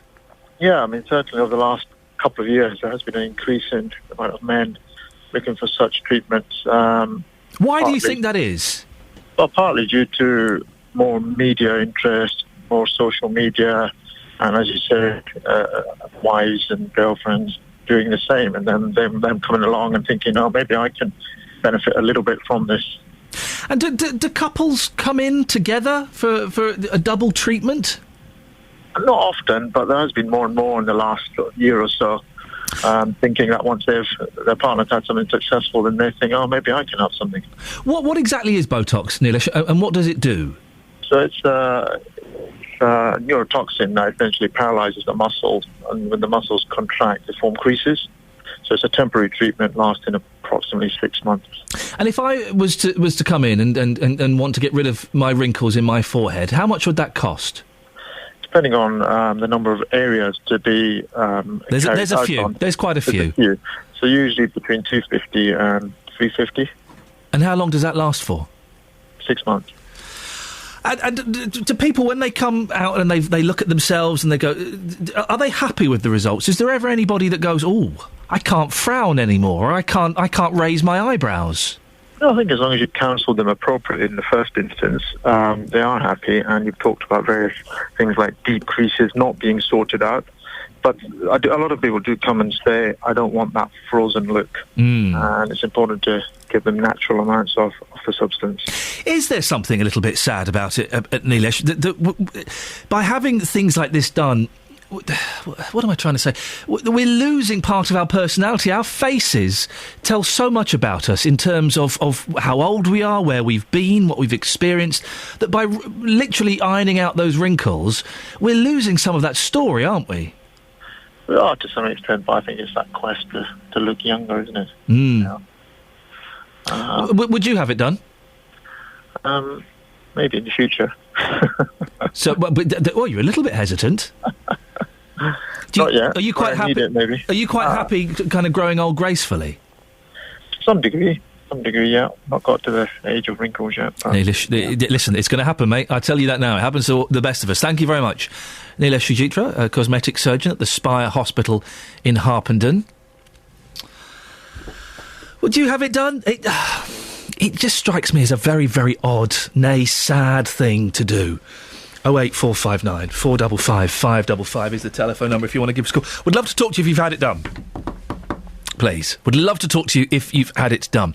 Now, earlier on in the show, we were talking to Professor Quintin McKellar, who is the Vice-Chancellor of the University of Hertfordshire, in an interview with, or a conference that was attended by Vince Cable. He says, we do have an issue, not just within universities, but in the whole of the United Kingdom, in terms of having essentially quite a xenophobic population. And for those of you who are struggling, there is a difference between xenophobia and racism.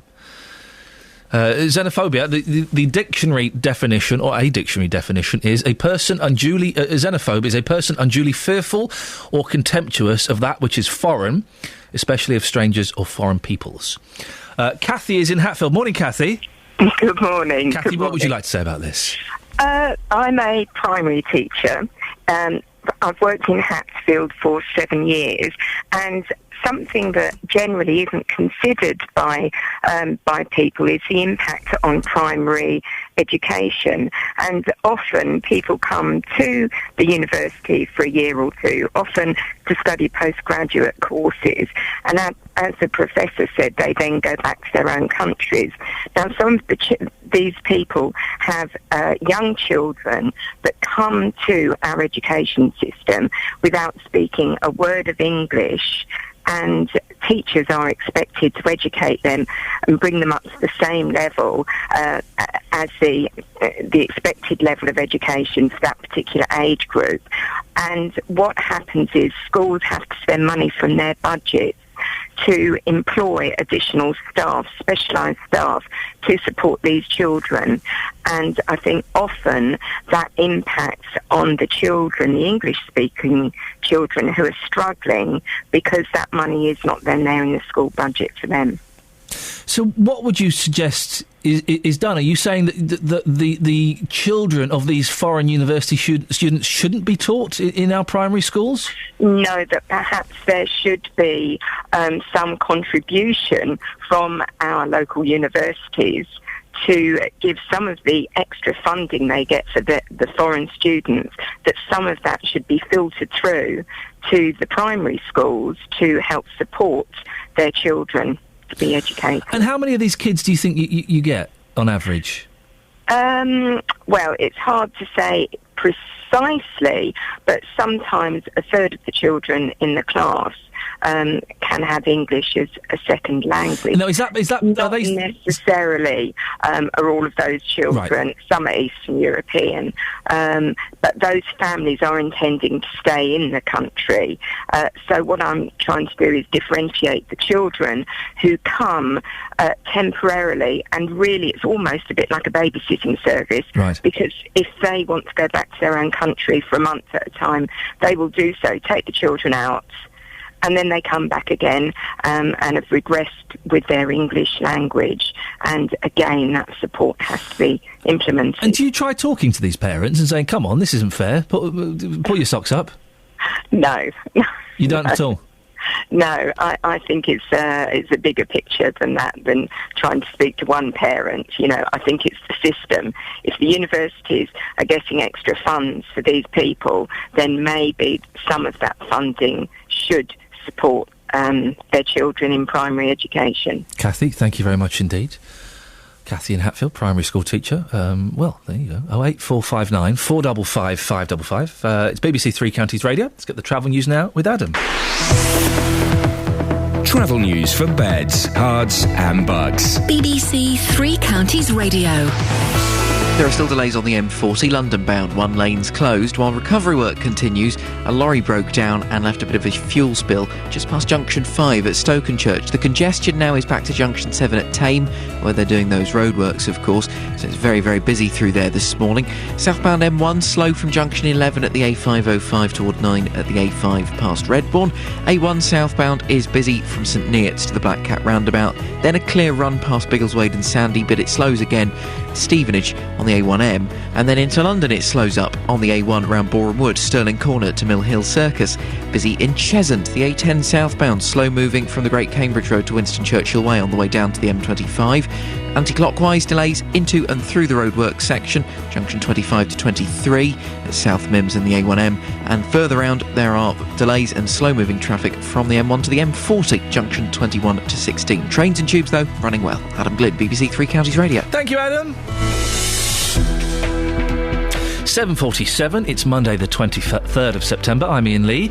These are your headlines on BBC Three Counties Radio. Hertfordshire Health Watch says people should be concerned about higher than average death rates of patients with hip fractures at hospitals in the Three Counties.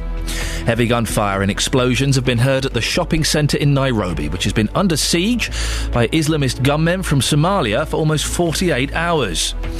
In sport, golf, Henrik Stensson's bank manager is a happy man this morning after he picked up $11.4 million. $11.4 million? Really? For golf? Flippin' heck. Coming up, older drivers. Oh dear, oh dear, oh dear. Before that, let's get the weather. Here's Kate Kinsella. Beds, Herts and Bucks weather. BBC Three Counties Radio. Good morning. Well, it's another misty and murky start to the new working week. A rather grey start. Like I say, some mist and fog patches around as well. Now, it's going to be quite stubborn to get rid of, I'm afraid. It's staying predominantly grey for much of the day. We may get some brightness and maybe one or two sunnier spells later on this afternoon. But the one good thing about today is it's warm. We're looking at a maximum temperature later on of around 20 Celsius, so similar to that of yesterday. Overnight, some clear spells, a light breeze, which means we could see some mist and fog forming again. And tomorrow night, or rather tonight, it will be rather thicker than it has been for the last 12 hours or so. So a murky start to Tuesday morning. Minimum temperature down to 11 Celsius. So like I said, misty, murky first thing for Tuesday, but again, perhaps some brightness and sunny spells as we head through the afternoon. And the temperature staying similar, still remaining warm through Tuesday with a maximum of around 20-21 Celsius. And that's your forecast. On Inside Out East, we investigate the homes that have caught fire 10 times in 10 years. The truth's got to come out. If they're not safe, you can't live in them. And after a serious head injury, James shares his inspiring story. A strange thing happens when you have a bad head injury called post-traumatic amnesia. It means that you forget things. I've forgotten about 3 weeks of my life from the day of the accident, and it's unlikely I'll ever remember that. Revealing the stories that matter closer to home. That's Inside Out East with me, David Whiteley. Tonight, 7:30 on BBC One. Call 08459 455 555. BBC Three Counties Radio.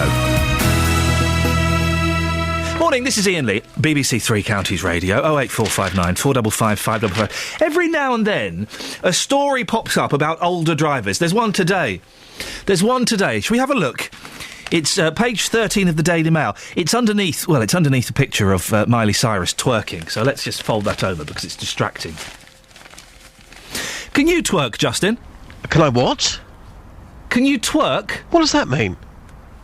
You're so old. You're not with... What does twerk mean? Twerking is, if I were to twerk you... Yeah?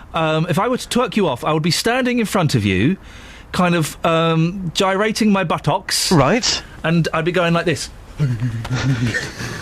I'd be basically just shaking my booty in front of you. It sounds ridiculous. No, please do not twerk off in front of me ever. I'll twerk with you later on. Miley Cyrus is big on the twerking. No. She might have a slightly better backside than I've got. Quite possibly, but please don't twerk in front of me. OK. This is the Mail. 191 drivers aged 100 or older on the road. Oh, my word. This is terrifying. Record figures, of course. The number of people aged over 70 who hold driving licence has exceeded 4 million. Well, we are getting older as a nation, that's probably why. But these are record figures, Ian. The oldest licence holder, get this, a woman who is 107 years old. Wow. Now, I've said this before, and I'll say this again. If you're over 80, you shouldn't be allowed to drive, period, fact, end of. That's, I think, pretty obvious. There would be hard for anybody to disagree with that. If you're over 80, you stop driving. But why would that be the case? Because everyone's different though, aren't they, surely? No, they're not.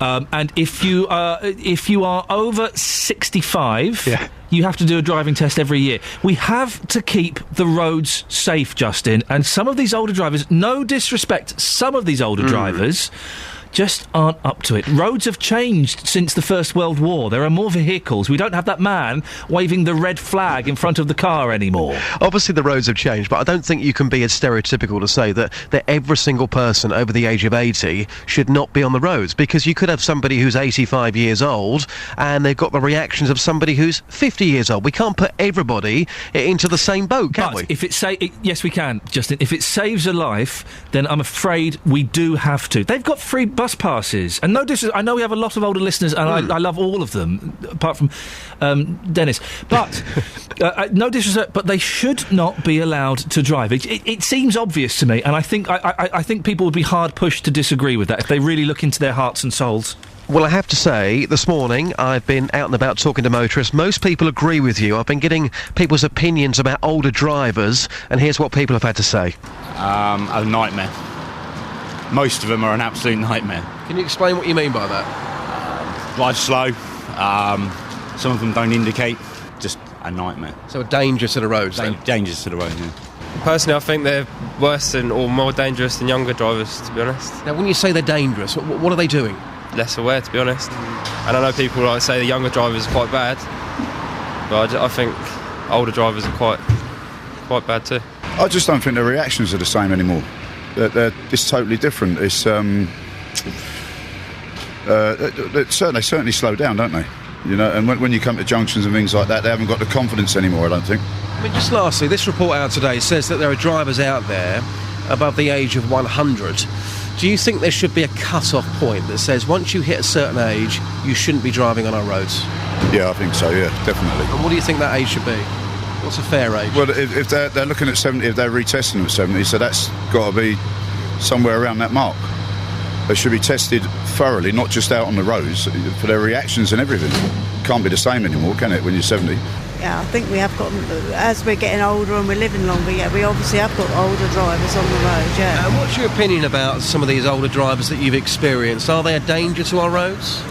I think some could be, but I think a lot of people that are older, I know one gentleman in his 90s and he only really drives to the local shops just to get his paper and different things. So I think some of them are sensible, but some of them don't realise that it's going to take them longer to respond to something. So that lady at the end was excellent. She raised 2 points. Some of them don't realise it will take them longer to respond. So the two things there. It will take them longer to respond. That's just basic science. And when you're driving a car, you need to have your responses, boom, just like that. And some of them don't realise that their faculties have deteriorated. We don't know that our bodies are getting slower and older, and we can't see quite as well. Well, it's not just older people, but of course a lot of younger people think they're great drivers too. But if they were to be put on a retest, the test would probably tell them something completely different. This report today from the RAC Foundation says that once people reach the age of 70, they must declare whether or not they are fit to drive every 3 years. Now, this is without having to take a driving or medical examination. Well, that's just crazy. That's not right for me. Now, if somebody is above the age of 70, and of course that they can prove they're fit to be on the roads, fantastic. But, you know, somebody saying, are you fit to be on the roads? Well, of course you're going to say yes. You're not going to say no, are you? I think it should be. I'm going to change what I said slightly, because I hope I didn't offend anybody. I said if you're 80 or over, you should be banned from driving. I'm going to correct that. If you're 75 or over, you should be banned from driving, because you don't need it. You have free travel. There's not a lot for you to do. You don't need to put other people's lives at risk. But where's the independence, though? If you're 75 years old, who wants to go and wait for a bus in the freezing cold, hoping it might get there on the time? You know, people like to have the independence, having their own vehicles. If you're fit to be on the roads, if you're 75, 85, 95, as long as you're fit to be on the roads, for me, there's no problem. Justin, thank you very much indeed. 08459 455 555. We can wait a few minutes while you get to the phone, don't worry. 08459 455 555. Patrick's in Letchworth. Good morning, Patrick. Good morning, sir. It's speaking good sense this morning, aren't I? Not really. Sorry? You're speaking like a gone-bean man. Like a what? A gone-bean. I don't know what that means. Well, look up the dictionary and you might find it. OK, gone-bean. Well, I haven't got time at the moment. I was 80 last Thursday. Happy birthday to you. I thoroughly enjoy my driving. I hope you've handed your keys to a responsible young person. That's me. Sorry? That's me. You're gone-bean, I'm afraid. No. I have handed the keys to a responsible person by accepting them myself. Patrick. I've got a brand new car. Oh. I'm very proud of it. Yeah. And I'm going to continue driving and continue working until the man above tells me you've had enough. But what if the man above tells you you've had enough while you're driving your car on the motorway? Yeah. And you have, something unfortunate physical happens to you. Like a Luton bang bang. I'm not even going to ask. Okay. I'm not even going to ask. But supposing you have a heart attack while you're driving, is what I'm getting at, and you cause a massive pile-up on the M1. Yeah. Well, that's not responsible, is it? I don't go on the M1. Good. Well, that's something. You're learning something. We're getting there. No, I'm not learning. I have no need to go on the M1. Okay. My going on the M1 ended when I left work. Okay. But, Patrick, you've got to be honest. Your reactions, your eyesight, your hearing, they're not as developed as they were 60 years ago. You're maybe... you see, you're struggling to answer that. Maybe your commentary and your broadcasting is not as good as it was 10 years ago.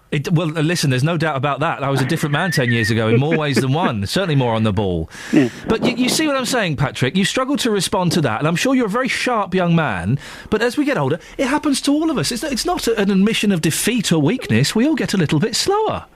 Do you know what? I've had 3 accidents since 2006. Oh, my goodness! And hold on. None of them were my fault. Yeah, they all say that. No, my no claims bonus tells me that. Oh, okay. The police have told me that, and the person who caused the accident has told me that. Was it an old person driving the other car? No, he was quite a young fella. There we go, Patrick. Thank you very much. Patrick is 80 last Thursday. Happy birthday for last Thursday, Patrick. Thank you for being a good sport. He's going to carry on driving. Is that safe? 08459 455 555. Travel news for beds, cards and bugs. BBC Three Counties Radio. M40 London bound still got lane 1 closed just after junction 5 at Stokenchurch. Broken down lorry and a fuel spill there that they're having to recover and clean up. Congestion is back to tame at junction 7 and it's taking on average 40 minutes to get through. Beaconsfield slow on the A355 coming down to the A40. Of course there are some roadworks there, temporary lights up.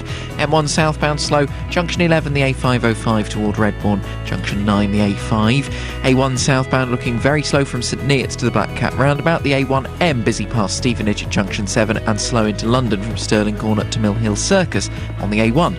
Now, the A10 through Cheshunt is slow as you approach the M25. Busy in Bishop's Stortford, the A120 near the Haddam Road and Albury Road. M25 then delays through the roadworks, also slow as you continue anti-clockwise from the M1 to the M40. Adam Glynn, BBC Three Counties Radio. Thank you, Adam. So, 75 or over, you should automatically lose all driving rights. Hand in your keys at the nearest police station. Thank you very much. It makes perfect sense, doesn't it? Here's the news with Richard. Local and vocal across Beds, Herts and Bucks. This is BBC Three Counties Radio.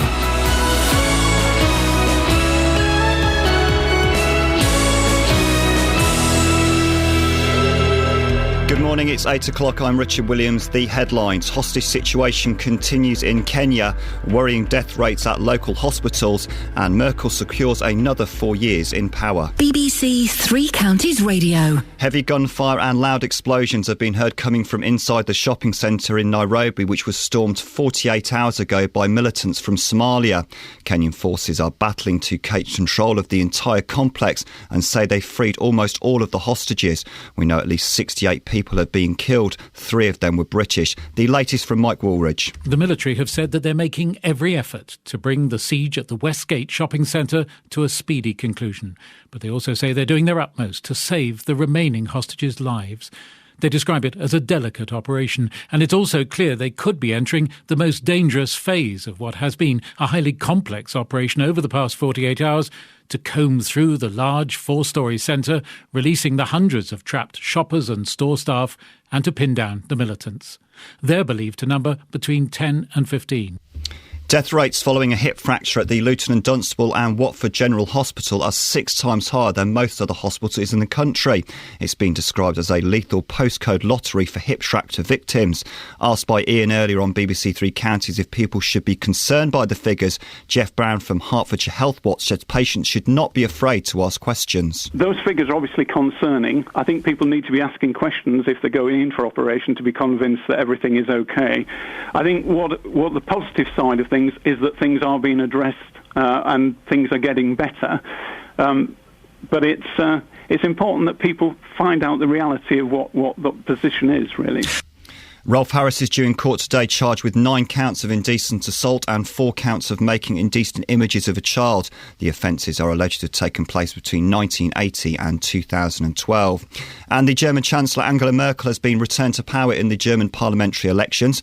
Her Conservative grouping won 41.5% of the vote and will have to form a coalition. It means Mrs Merkel will continue as Chancellor. Chris Morris reports from Berlin.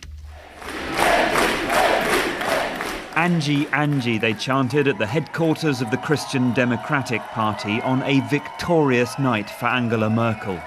She nearly won an absolute majority in Parliament, something no one was predicting. It's a massive personal triumph, soured only by the fact that her current coalition partners, the Free Democrats, have been swept out of Parliament. And Mrs Merkel will have to find a new coalition partner somewhere on the centre-left. In sport, Paolo Di Canio is looking for a new job this morning. He was sacked by Sunderland following their 3-0 defeat at West Brom on Saturday. And the weather for Beds, Herts and Bucks today should be a bright day with some sunny spells this afternoon. It should be warm as well with a top temperature of 23 degrees Celsius. That's 73 degrees Fahrenheit. And don't forget, you can get all your latest news and sport online at bbc.co.uk/3 counties. Thank you, Richard.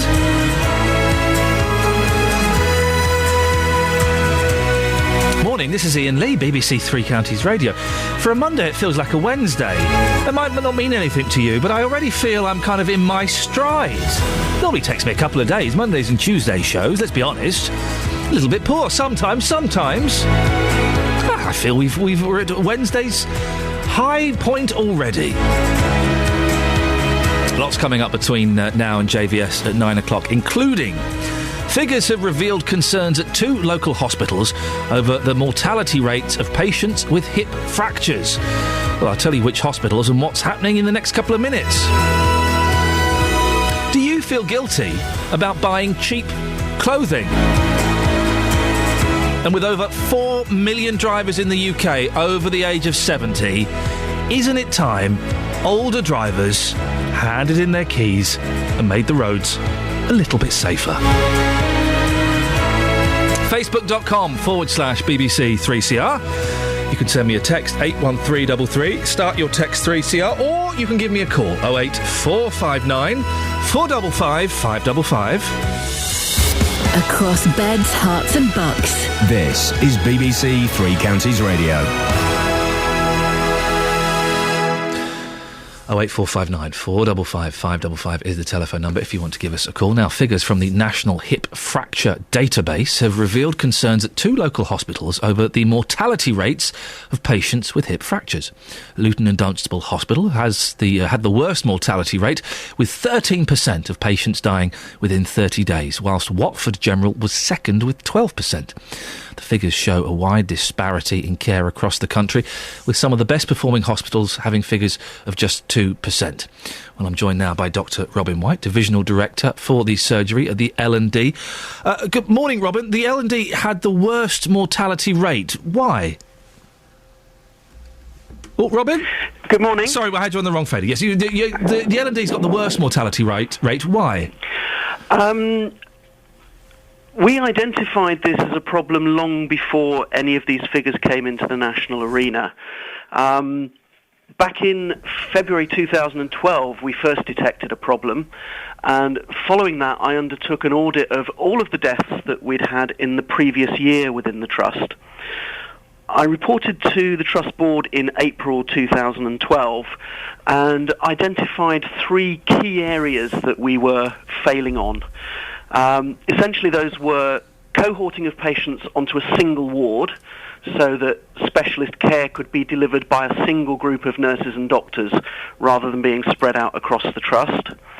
The second issue was access to theatre in a timely fashion.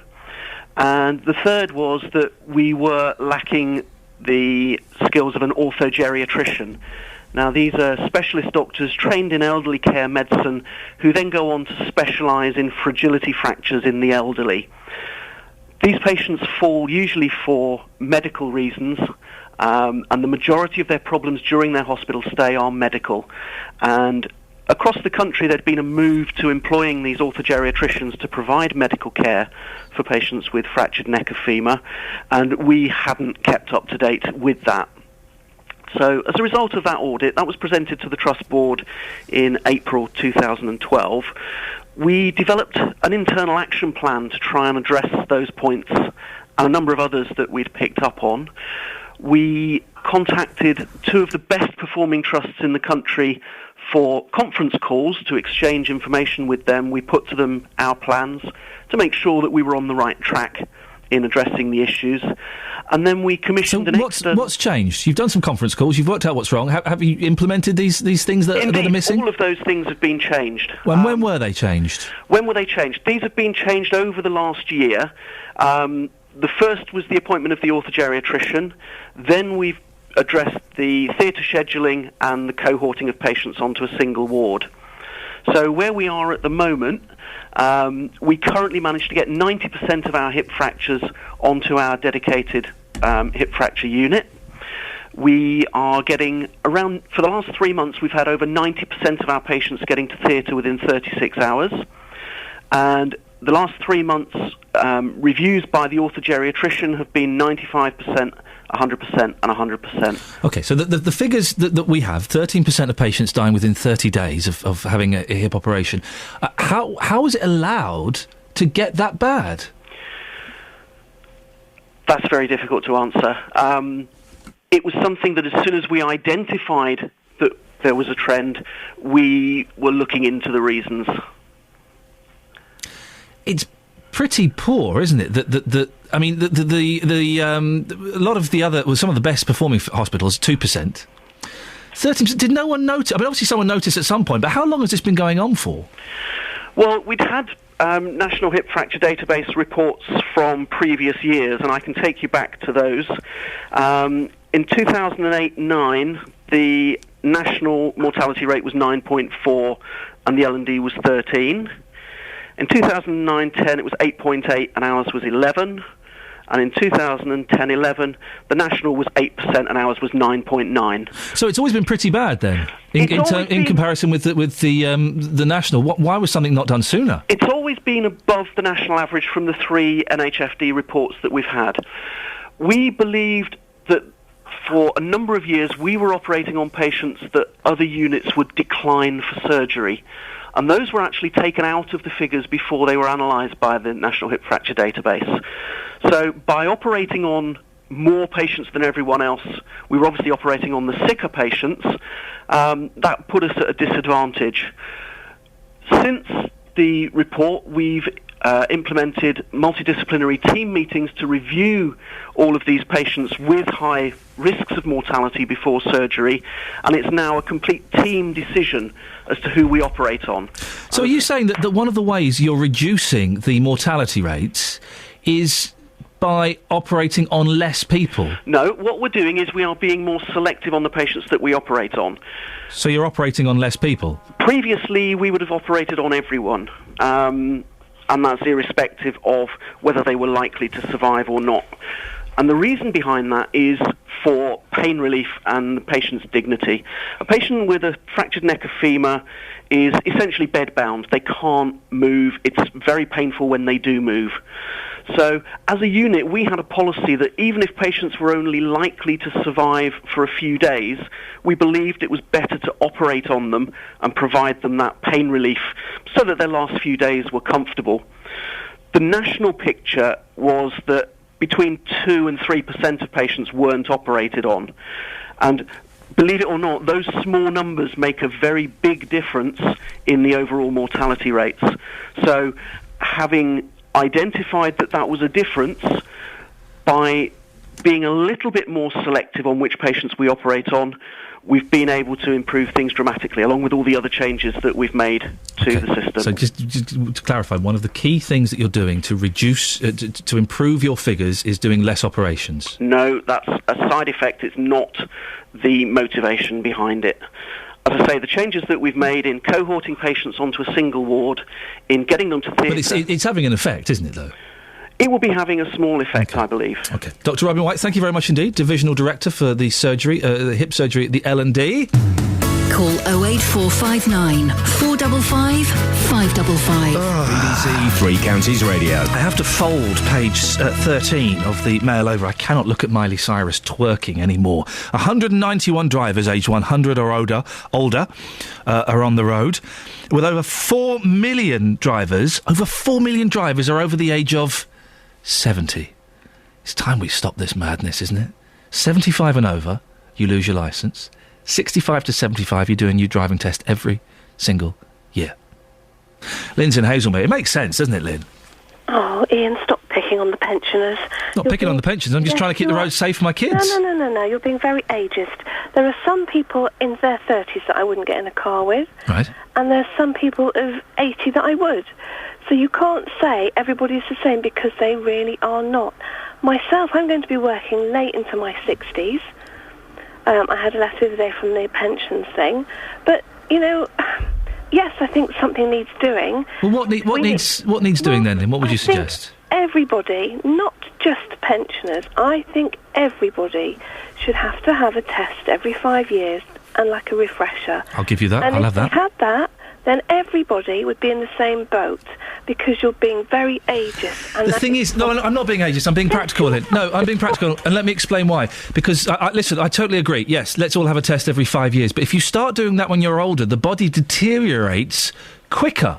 So within those 5 years, a significant number of things are more likely to happen to an older person than they are to a younger person. But if everybody had a test, it would pick it up, wouldn't it? Well, with a 5-year gap, Lynn. Year-olds that are sharp as tacks. You know, that is so wrong, Iain. You're really, really with a 5-year. I'm not with a 5-year.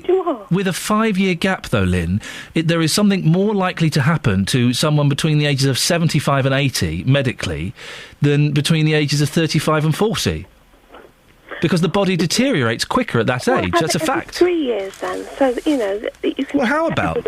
But you're being so ageist because... OK, you keep coming back to that, but we're not... But you are. We're not taking the argument any further. Let's try, because you're almost onto something. Let's keep it 5 years until you get to the age of 65, then let's do it every year. Well, that's fair enough. Fine. And then when you get to 75, you stop driving. There we go, we're sorted. But no, there are some 80-year-olds that are fantastic. But there are some 80-year-olds that are awful, and they don't recognise they're awful. It would be checked out, wouldn't it? You know, if they all had to have a test every year, fine. But you can't say you can't say because they're a certain age they're not as good as they were the year before. You can't say that. And I'm not saying that. Well, you are. No, I'm not. I'm saying they deteriorate quicker. Well, that's a biological fact, Lynn. They do. That's biology. I mean, you can argue with science if you want, but that would seem churlish. Pensioners are the only group of people that get treated like this. No other group of people get treated like that. Well, no, because in reference to driving and the skills that are required in terms of hearing and seeing and reaction. Of course they're going to be targeted because their reactions deteriorate. If you had a yearly test, things like that would be picked up, so half the crazies that are on the road now wouldn't be on the road. Are you talking about older crazies or... Anybody. Oh, I agree, there are far too many crazies. I also think that we start driving too young in this country. I think you shouldn't be able to take a driving test until you're 22. I quite agree with that, actually. Shall we shake hands on that and walk away? Yes, then. Lynn, OK. thank you very much. Ta-ta. Have a nice day. There you go, Lynn. Bye-bye. You see, we made friends in the end. Thank you, Lynn. 08459 455 555. It's 8:15. Let's get the travel news now with Adam. Travel news for beds, cards and bugs. BBC Three Counties Radio. London-bound M40 still has a lane closed. Recovery work continues after a lorry broke down at Junction 5 Stokenchurch. It left a bit of a fuel spill on the carriageway behind it, so they're having to clear that up as well. Delays are back to Junction 7 at Tame, and it's taking on average 40 minutes to get through the traffic. It's also very, very busy on the M25. Anti-clockwise, we've now got an accident. It's on the hard shoulder. This is between Watford and Chorleywood, Junction 19 and 18. Congestion is back to St Albans at Junction 21A. It's likely just to contribute to the slow-moving traffic this morning because you've got delays through the roadwork section anti-clockwise heading toward where that accident was, but you've also got delays beyond there as you continue round toward the M40 at junction 16. On the A1 southbound from St Neots to the Black Cat roundabout is very slow, then a reasonably clear run until you get to Stevenage on the A1M, and then again it's clearish until you get down toward London and then through Boreham Wood. Looking at the A10, it's slow through Cheshunt as you approach the M25 at junction 25 there. The A120 in Bishop Stortford still pretty heavy near the Haddam Road junction, and in Beaconsfield delays on the A355. Adam Glynn, BBC Three Counties Radio. Thank you very much. It's 8:17 or thereabouts. It's Monday. That's my money, please. Could you leave that alone? I preferred it when you were in Salford. It's Monday, the 20th... Leave that alone, for goodness sakes. Leave £3 there and expect me just to not put my hands on it. The chocolate machine isn't working. Anyway, can I do the news? Go on, Thank you very much indeed. It's 8:17. It's Monday, the 23rd of September. I'm Iain Lee. These are your headlines on BBC Three Counties Radio. The Foreign Office is investigating suggestions that a female British terror suspect from Buckinghamshire could be linked to the attack in Kenya. Hertfordshire Health Watch have told BBC Three Counties people should be concerned about higher than average death rates of patients with hip fractures at hospitals in the Three Counties. In sport, golf and Sweden's Henrik Stenson, I put that emphasis there myself, I'm sure that's probably how he would say it. Excellent. Thank you. Is £11.4 million richer this morning. He got a tiny ball in a small hole and won lots of money. Steady! Stop it. He won a golf thing. BBC Three Counties Radio.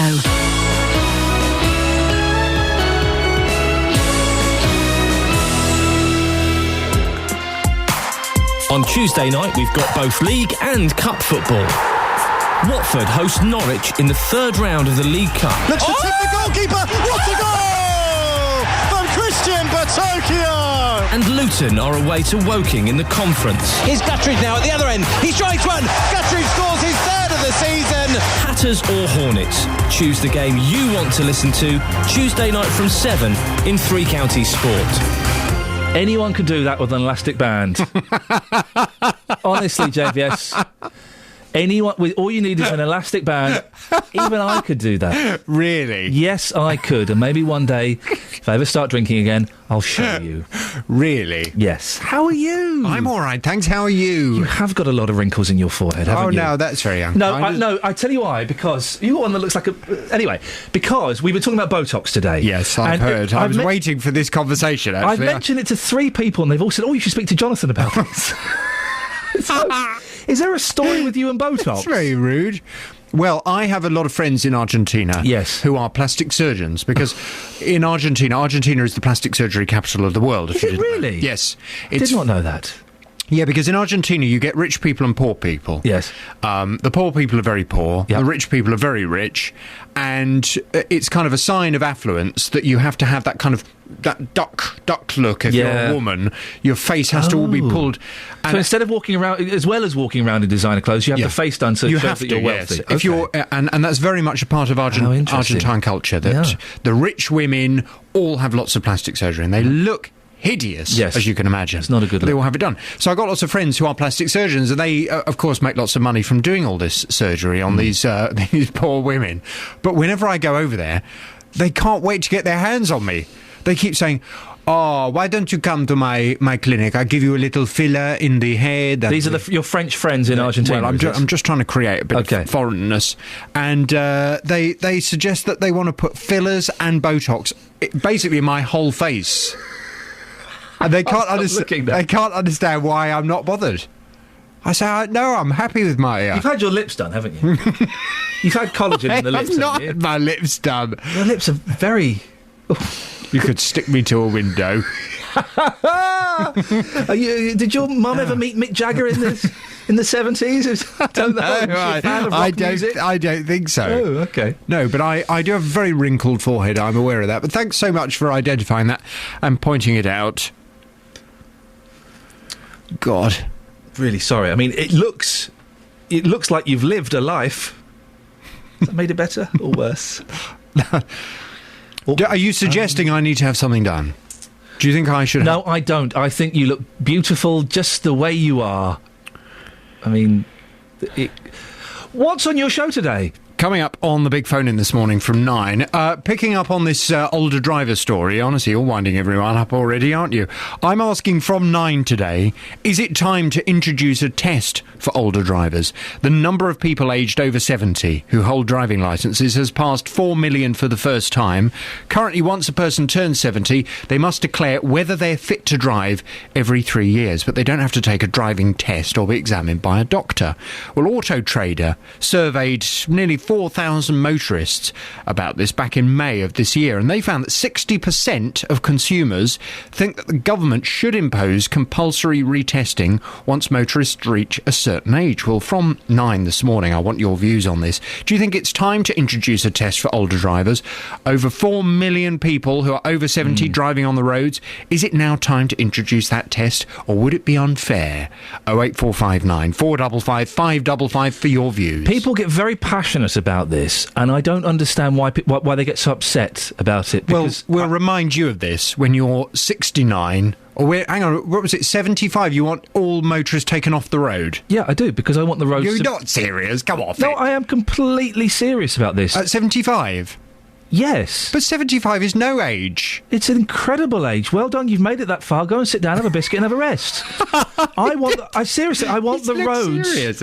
I was stuck behind someone on the motorway the other day, dawdling along at 50 miles an hour. I drove past them, it was some silly old woman, and she was weaving in and out of the... I thought, oh dear, please, you should be taken off the road immediately. But, you see, when you get to that age, you have to remember that the car is independence. I mean, you're in effect taking away somebody's independence. No, bus passes. Free travel. They get free travel. I travelled to Leeds the other day.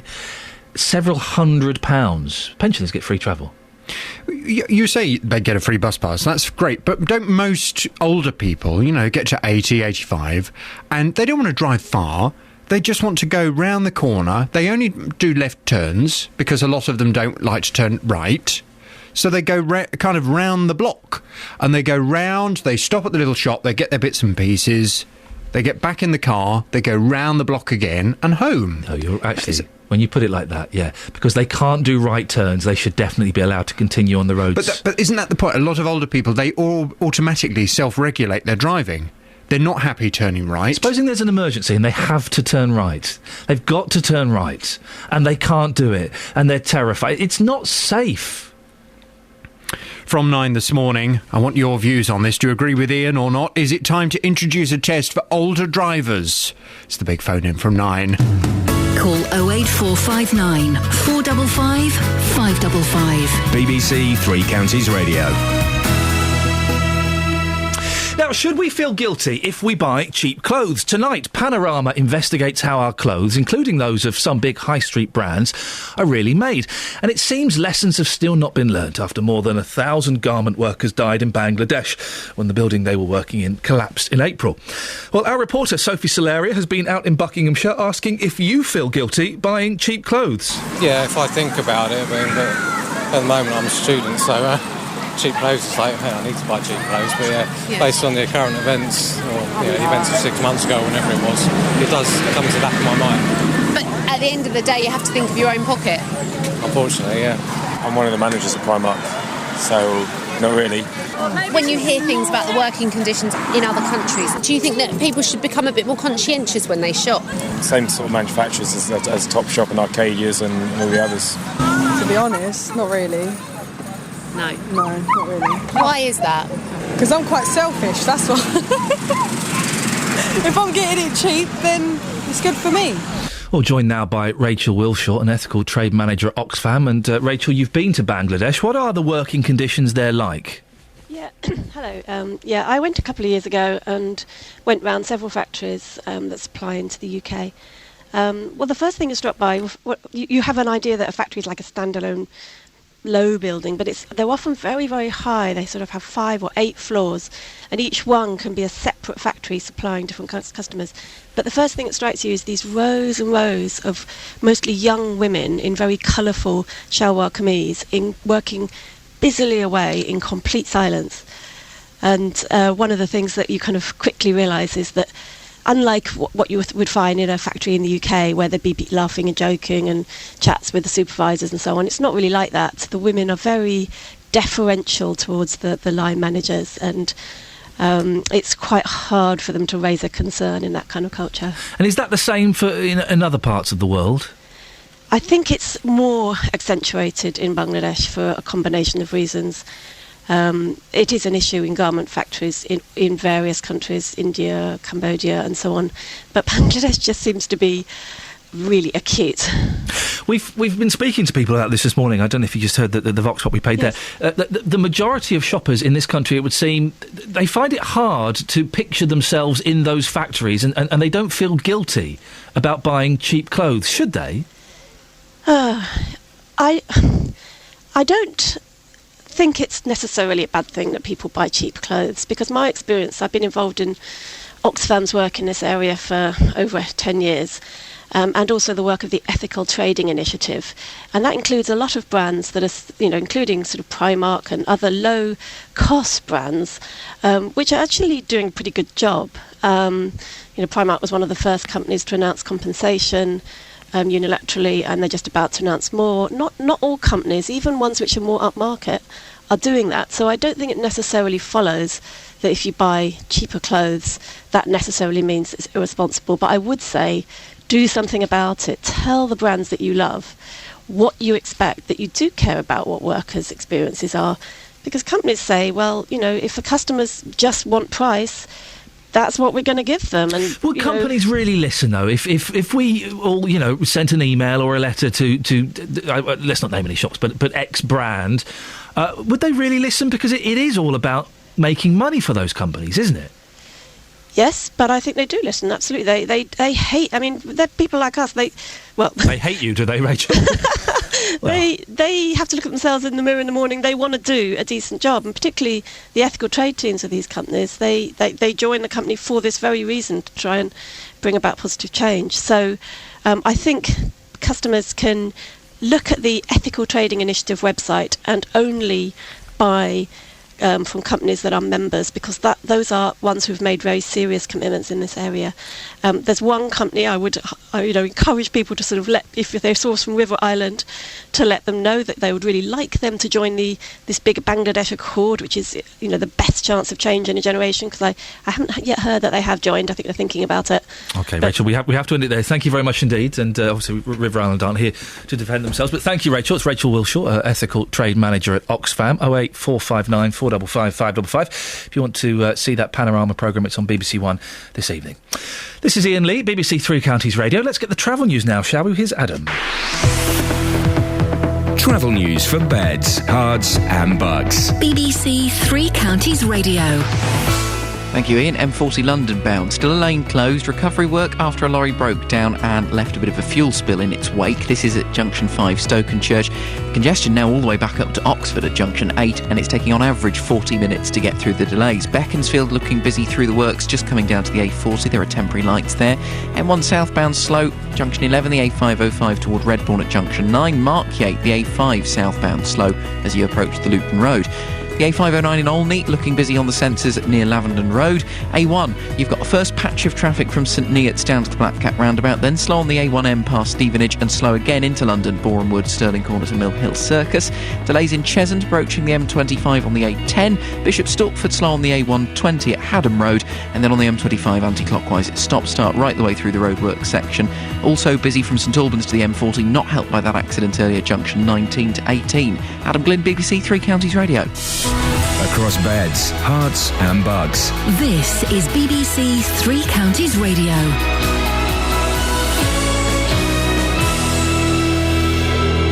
It's 8:30 with the headlines. I'm Richard Williams. The Foreign Office is investigating suggestions that a female British terror suspect from Buckinghamshire could be linked to the attack in Kenya.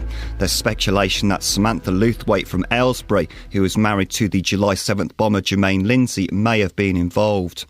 Hertfordshire Health Watch has told BBC Three Counties people should be concerned about the higher than average death rates of patients with hip fractures at hospitals across the three counties. And Rolf Harris is due in court today, charged with 9 counts of indecent assault and 4 counts of making indecent images of a child.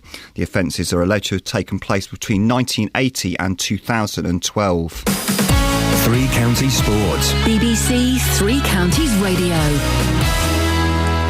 Football and Sunderland have sacked their manager Paolo Di Canio just 5 matches into the new season. The Black Cats are bottom of the league with just 1 point. More from Ian Dennis. There are many in football who predicted the controversial appointment of Paolo Di Canio would end in tears. His confrontational style of man management and strict approach to try and change the culture within the dressing room hardly endeared him to the Sunderland players.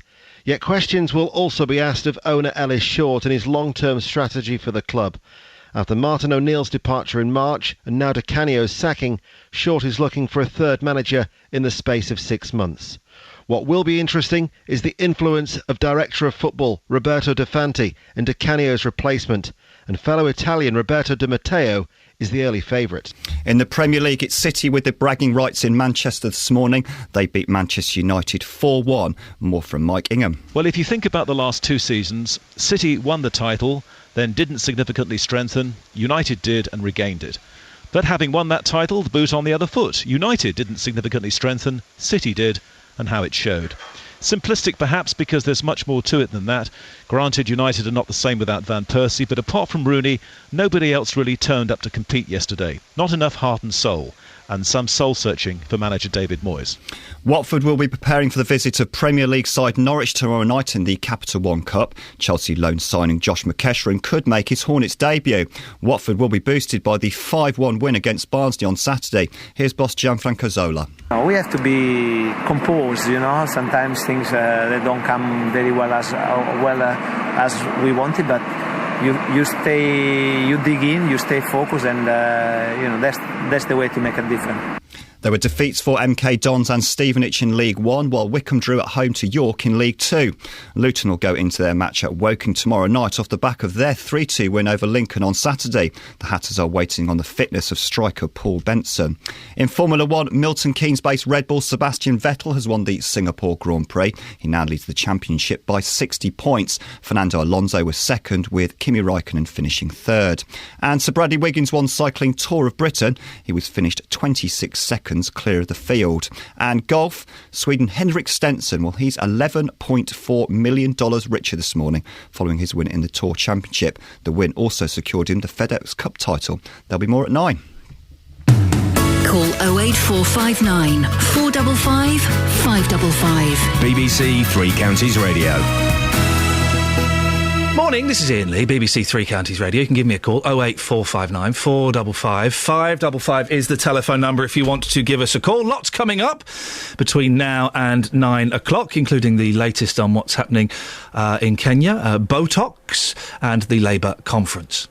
Now, this morning we're talking about the horrific events in Nairobi at the weekend, and now there's speculation that Samantha Lewthwaite from Buckinghamshire, who was married to the July the 7th bomber, Jermaine Lindsay, may have been involved in the siege. Tim Ripley, a security analyst, says that's possible as many groups use Somalia as a base. Westerners, other people from around the world who want to engage in what's known as jihad, go there and undertake training. They participate in their attacks on the UN and the African Union soldiers, and there is a constant stream of people going in and out of Somalia to join these groups, and it is a main target for US drone strikes as well. Well, Professor Paul Rogers is an expert in terrorism at the University of Bradford and joins me now. Good morning, Paul. Good morning. A number of terrorist organisations have based themselves in Africa, well, for decades now, but it seems there's been a sharp rise in Islamic extremists. There has to some extent, yes. I mean, both in terms of Somalia, which has been a very troubled country for many years, and also most notably recently in West Africa, the Boko Haram group in Nigeria, in northern Nigeria, is a major group. It's the biggest security threat to the Nigerian state, and that is basically a very radical extreme Islamist group that gets a lot of support from unemployed young men, and that's also true in Somalia as well. So yes, Africa is the northern part of Africa certainly is a part where you do have an increase in this, and there are also some issues at a much lower level down what some people call the Swahili coast, the coasts of Kenya and Tanzania. So it is a development of the relatively recent past, just as the old Al-Qaeda movement in northwest Pakistan is very much in retreat.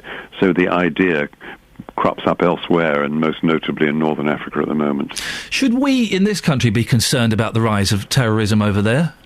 Well, obviously we have all sorts of connections with African countries, but in terms of the worldwide development, the idea that the Al-Qaeda movement is entirely a thing of the past, I think, is wrong. It isn't a formal movement with a hierarchical management, if you want to use that term. It's much more of an idea which has spread, and you see it in Syria at the moment, where the Islamist elements are providing some of the strongest opposition to the Assad regime. That's problematic for the British government, because the British government itself is also anti the regime. You also find in Iraq that the Islamist groups have come to prominence recently. So it's not that there is one worldwide organisation. It's basically different groups in different parts of the world, but particularly Africa and the Middle East. Well, there are rumours that Samantha Lewthwaite from Buckinghamshire, who was married to one of the July the 7th bombers, may possibly be involved. Is that likely? I'd really want to see really firm evidence for that. It's the kind of thing which I think is very attractive to some elements of the press, but it's not at all clear that there's firm evidence of that. And I think one would have to wait and see that before really jumping into conclusions. And what do you think the answer is to dealing with these extreme groups? Well, I think the basic thing is, if you think you can just control them by using the military, it doesn't seem to work. We've seen what happened in Iraq and Afghanistan. We still haven't really learned how to get to grips with what drives the people to join these groups, what the motivation is. I think if we put a lot more effort into that, we might finally get a grip on the problem, but we're not doing so at the moment. Paul, thank you very much indeed. Call 08459 455 555. BBC Three Counties Radio. 08459 455 555 is the phone number. You can also go to facebook.com/BBC3CR. Now, the Labour Party conference is underway in Brighton. It started yesterday, and today the topic of debate will be the economy, with Ed Balls making a speech. I'm joined now by former St Albans MP Kerry Pollard, who's been quoted as saying he's quietly confident he can win back his parliamentary seat after being selected to stand as Labour's contender in the next general election. First things first, Kerry, what makes you think you can beat Anne Main? Well, it's a three-way marginal, that's pretty clear. The UKIP are chipping away at the right-hand edge of Anne Main's majority, which was 2,000 over Sandy Walkington. Sandy should have won last time, he was going to win at all. The Liberal Democrats are now in government and can't claim that if only they had a chance the sun would shine every day, all of that. So I'm fairly confident. And I've done it before, of course, well known. Will you be attending the conference?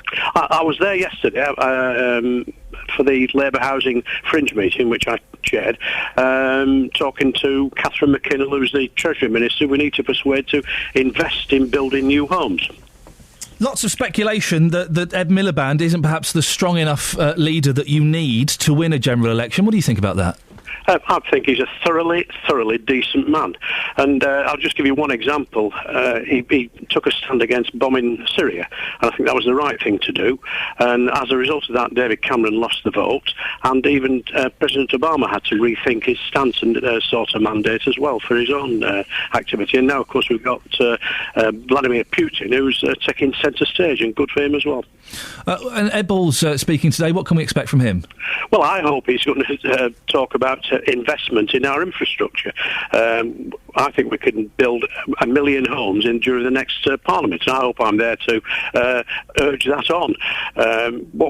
We're spending £23 billion and rising a year on housing benefit. If we put half of that into building homes, we could build 1 million homes, affordable homes, much needed in our communities.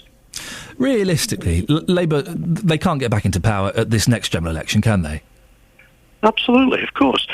There was an MSN poll done yesterday. 20,000 people took part in it, and Labour were set to win.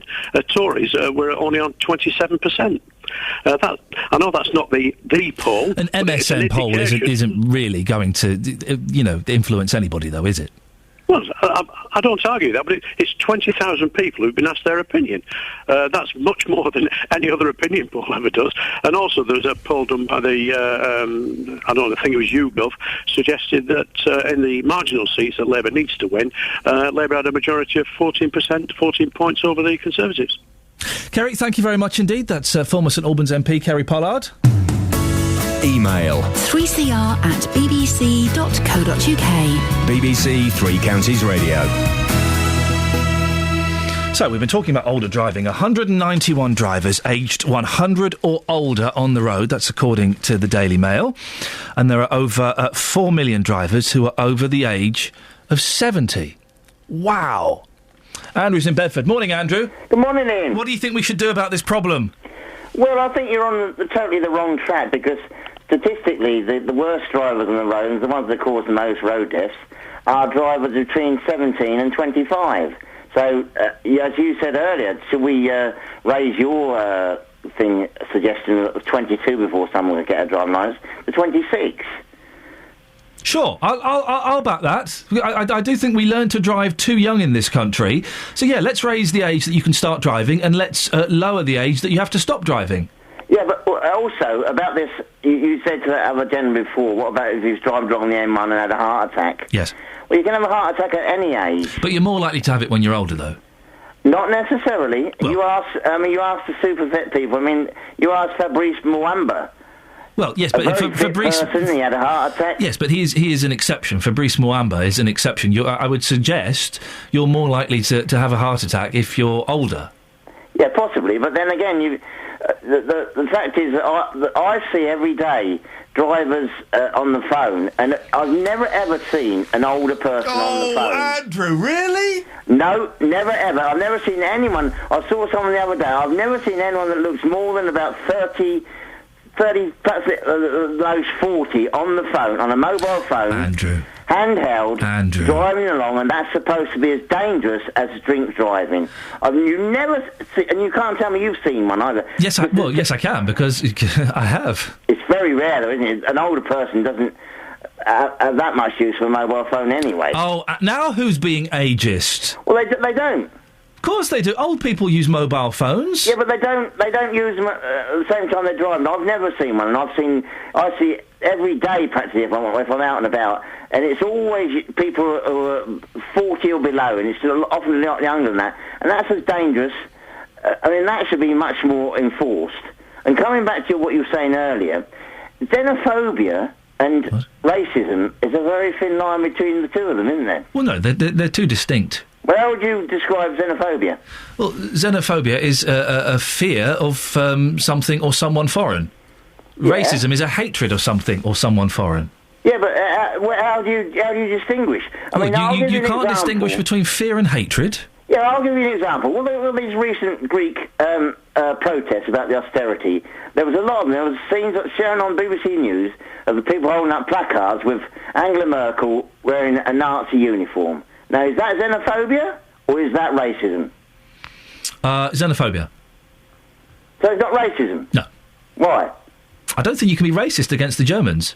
Why? Because they're not a race. Of course they're a race. Well, no, they're not. They are. Well, no, they're not. Of course they're a race. They're not a race. Well, they are. No, they're not. They're the Germans. Well, that's a race, isn't it? Well, no, it isn't a race. It's Germanic. It's the Germanic race. Well, it's the Germanic people. It's not a Germanic race. Again, it's a fine line, but no, you can't be. And also, why is it racist depicting Angela Merkel in a Nazi uniform? I don't understand. Well, I mean, surely they were racist, weren't they? Who? The Nazis. The Nazis were racist. Yes, So it was a racist thing then. If you're depicting someone as someone that was one of the most racist people on the planet, surely you're making out that they're racist. Well, you're making out xenophobia. No, well, you're saying was it the Greeks being racist by having pictures of Angela Merkel dressed in a Nazi uniform? No, the Greeks were not being racist. Yeah, you say it was xenophobia. Yes. Well, how can that be if they're depicting someone as being one of the most racist groups of people on the planet ever? Because they're depicting someone as being racist, it doesn't make them racist. It must do. Well, why? If I depict you as being a racist, that doesn't make me racist. Yeah, but if you're picking on me because of my race... But I'm not. You don't know? Thank you very much indeed. 08459 455 555. Travel news for beds, cards and bugs. BBC Three Counties Radio. Still really slow on the M40 at the minute, London bound. There's been problems through this morning. A broken down lorry that left a bit of a fuel spill. They're still doing the recovery work, and it's just after Junction 5 at Stokenchurch, but the congestion all the way back up to Oxford at Junction 8. It's taking about 40 minutes on average to get through. Quite busy in Beaconsfield as well, the A355 through the section with the temporary traffic lights down toward the A40. M1 southbound looking a little bit better actually on the cameras as you go past Redbourne. A5 in Markyate slow at the Luton Road. Wellingborough Road, this is the A509 in Olney slow, mainly southbound at Lavenden Road. A1 southbound busy from St Neots to the Black Cat roundabout. The A1M past Stevenage looking busy, and the A1 into London you've got the usual slow traffic through Boreham Wood, Stirling Corner to Mill Hill Circus. The A10 is also slow on the approach to the M25, which you can expect to be queuing through the roadworks past Potter's Bar and then stop-start from the M1 right the way round to the M40. Trains and tubes, though, still running without problems. Adam Glynn, BBC Three Counties Radio. Thank you, Adam. It's nearly 8:47. It's Monday the 23rd of September. I'm Iain Lee. These are your headlines on BBC Three Counties Radio. The Foreign Office is investigating suggestions that a female British terror suspect from Buckinghamshire could be linked to the attack in Kenya. There's speculation that Samantha Luthwaite from Aylesbury, who was married to the July the 7th bomber Jermaine Lindsay, may have been involved. Hertfordshire Health Watch have told BBC Three Counties people should be concerned about higher than average death rates of patients with hip fractures at hospitals in the Three Counties. In sport, Paolo Di Canio will be collecting his P45 this morning. He was sacked by Sunderland yesterday. Coming up, if you're 75 and over, you should be taken off the road. 08459 455 555. Let's get the weather. Here's Kate Kinsella. Beds, Hearts and Bucks weather. BBC Three Counties Radio. The murky start to the new working week. Some mist and fog patches out there to contend with as well. Now, these are going to be fairly stubborn, especially the cloud, and we may not see any brightness until we get further into the afternoon. But it's another warm day, similar to yesterday, actually. We're looking at a maximum of around 20 Celsius. Overnight, we'll get some clear spells. That's going to allow the mist and fog to reform, some of it quite dense as well. The minimum temperature, though, still relatively mild, considering the time of year, 11 Celsius. Now, for tomorrow morning, it's a rather murky start again. again, but eventually we should start to see the cloud be bitten back and also the mist and fog, so maybe some sunny spells. But then the cloud grows again tomorrow afternoon. But it's still staying warm. We're looking at a maximum again of 21 Celsius. And that's your forecast. If you've got a problem with a company, a council or an organisation... They were really, really unhelpful. They laughed at me. The JVS show fights for your rights and tackles your consumer problems. We have been back 11 visits, each time because of the problems my husband's been having. Since the beginning of June, I've had no schedule freezer. If you need our help, email jvsshow@bbc.co.uk. Gentleman then agreed to refund me my money. As of yet, he's resold the vehicle and still no refund. The JVS show, weekdays from 9, BBC Three Counties Radio. Morning, this is Iain Lee, BBC Three Counties Radio. Story, page 13, excuse me, in the Daily Mail. 191 drivers aged 100 or older on the road. I was shocked by that. I was shocked that there were that many people over 100. And there are over 4 million drivers who are over the age of 70. Now, seems to me, no disrespect, I know we have a lot of older listeners and I love each and every single one of you bar one. Seems to me obvious that to make our roads safer, if you're 75 and over, you shouldn't be allowed to drive. And between 65 and 75, you have a driving test each year.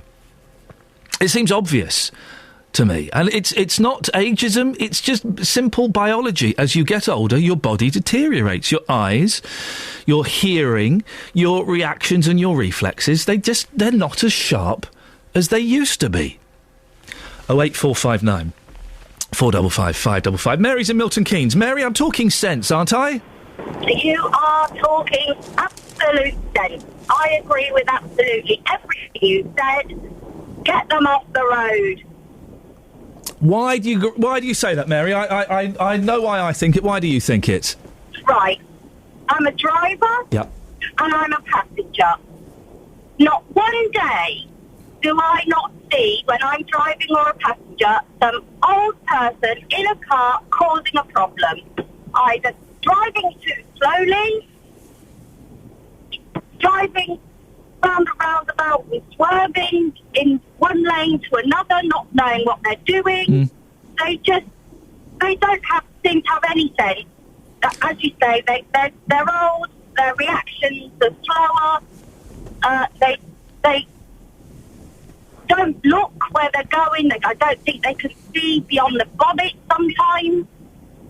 Ridiculous. Now, Mary, the accusation that's been thrown at me this morning is I am ageist, so I'm going to put that to you, Mary. You are being ageist.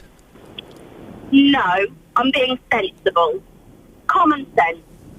People who are getting older, as you say, their body's deteriorating. They don't have the same senses that a 30 or a 40 or a 50-year-old have. Mary, we're going to let you go because the line's not brilliant, but thank you very much. Hello, Mario. Hello. Hello, Mario. It's Three Counties. Good morning. Good morning to you. Yeah, you keep hammering about these people over 75. It should have a retesting that they're bad drivers. No, you've misunderstood. At 75, they should have their licence taken off them. Yeah, you take the I'm coming up to 80 in a month's time, yes. Right? And there's nothing wrong with my driving. Well. And there is some youngsters that on the road.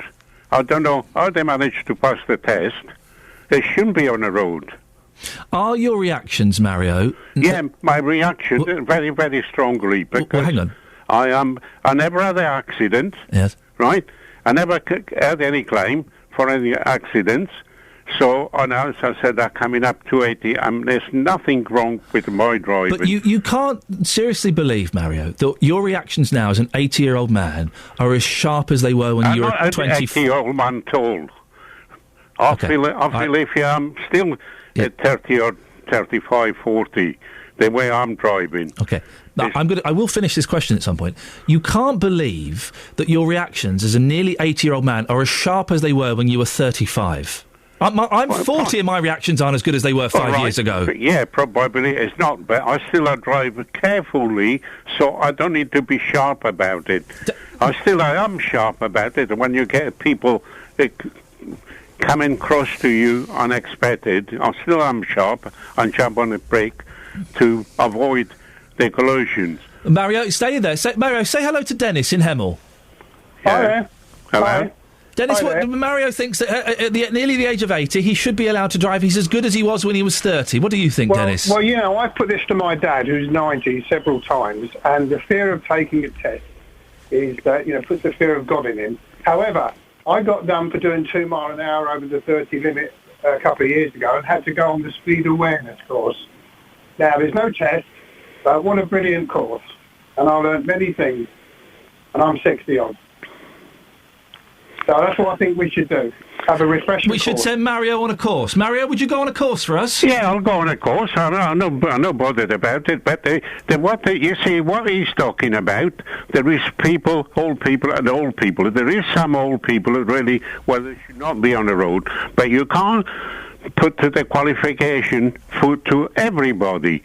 Because what I'm saying to you is, you've got youngsters, you've got young people. I don't know how they manage to pass the test while they are on the road. They shouldn't be on the road.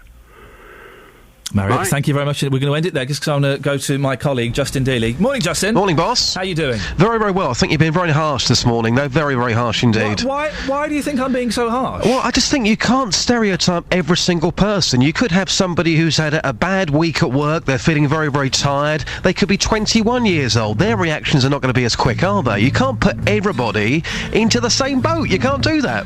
What's that music? Sorry? Oh, dear, here we go. What?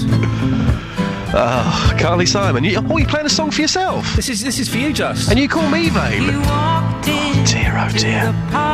You see, you were walking into a yacht. You are quite vain, come on, dear. No, come on. You have been out talking to people about, not your vanity, but about older people driving. What have they had to say? Absolutely, yeah. Record numbers of older drivers on our roads. Been simply putting the question to people, what's their opinions about older drivers? Here's what people had to say. And all the girls dreamed that they'd be your partner. They'd be all together, Justin. You're so vain. You probably think this song is about you. You're so vain.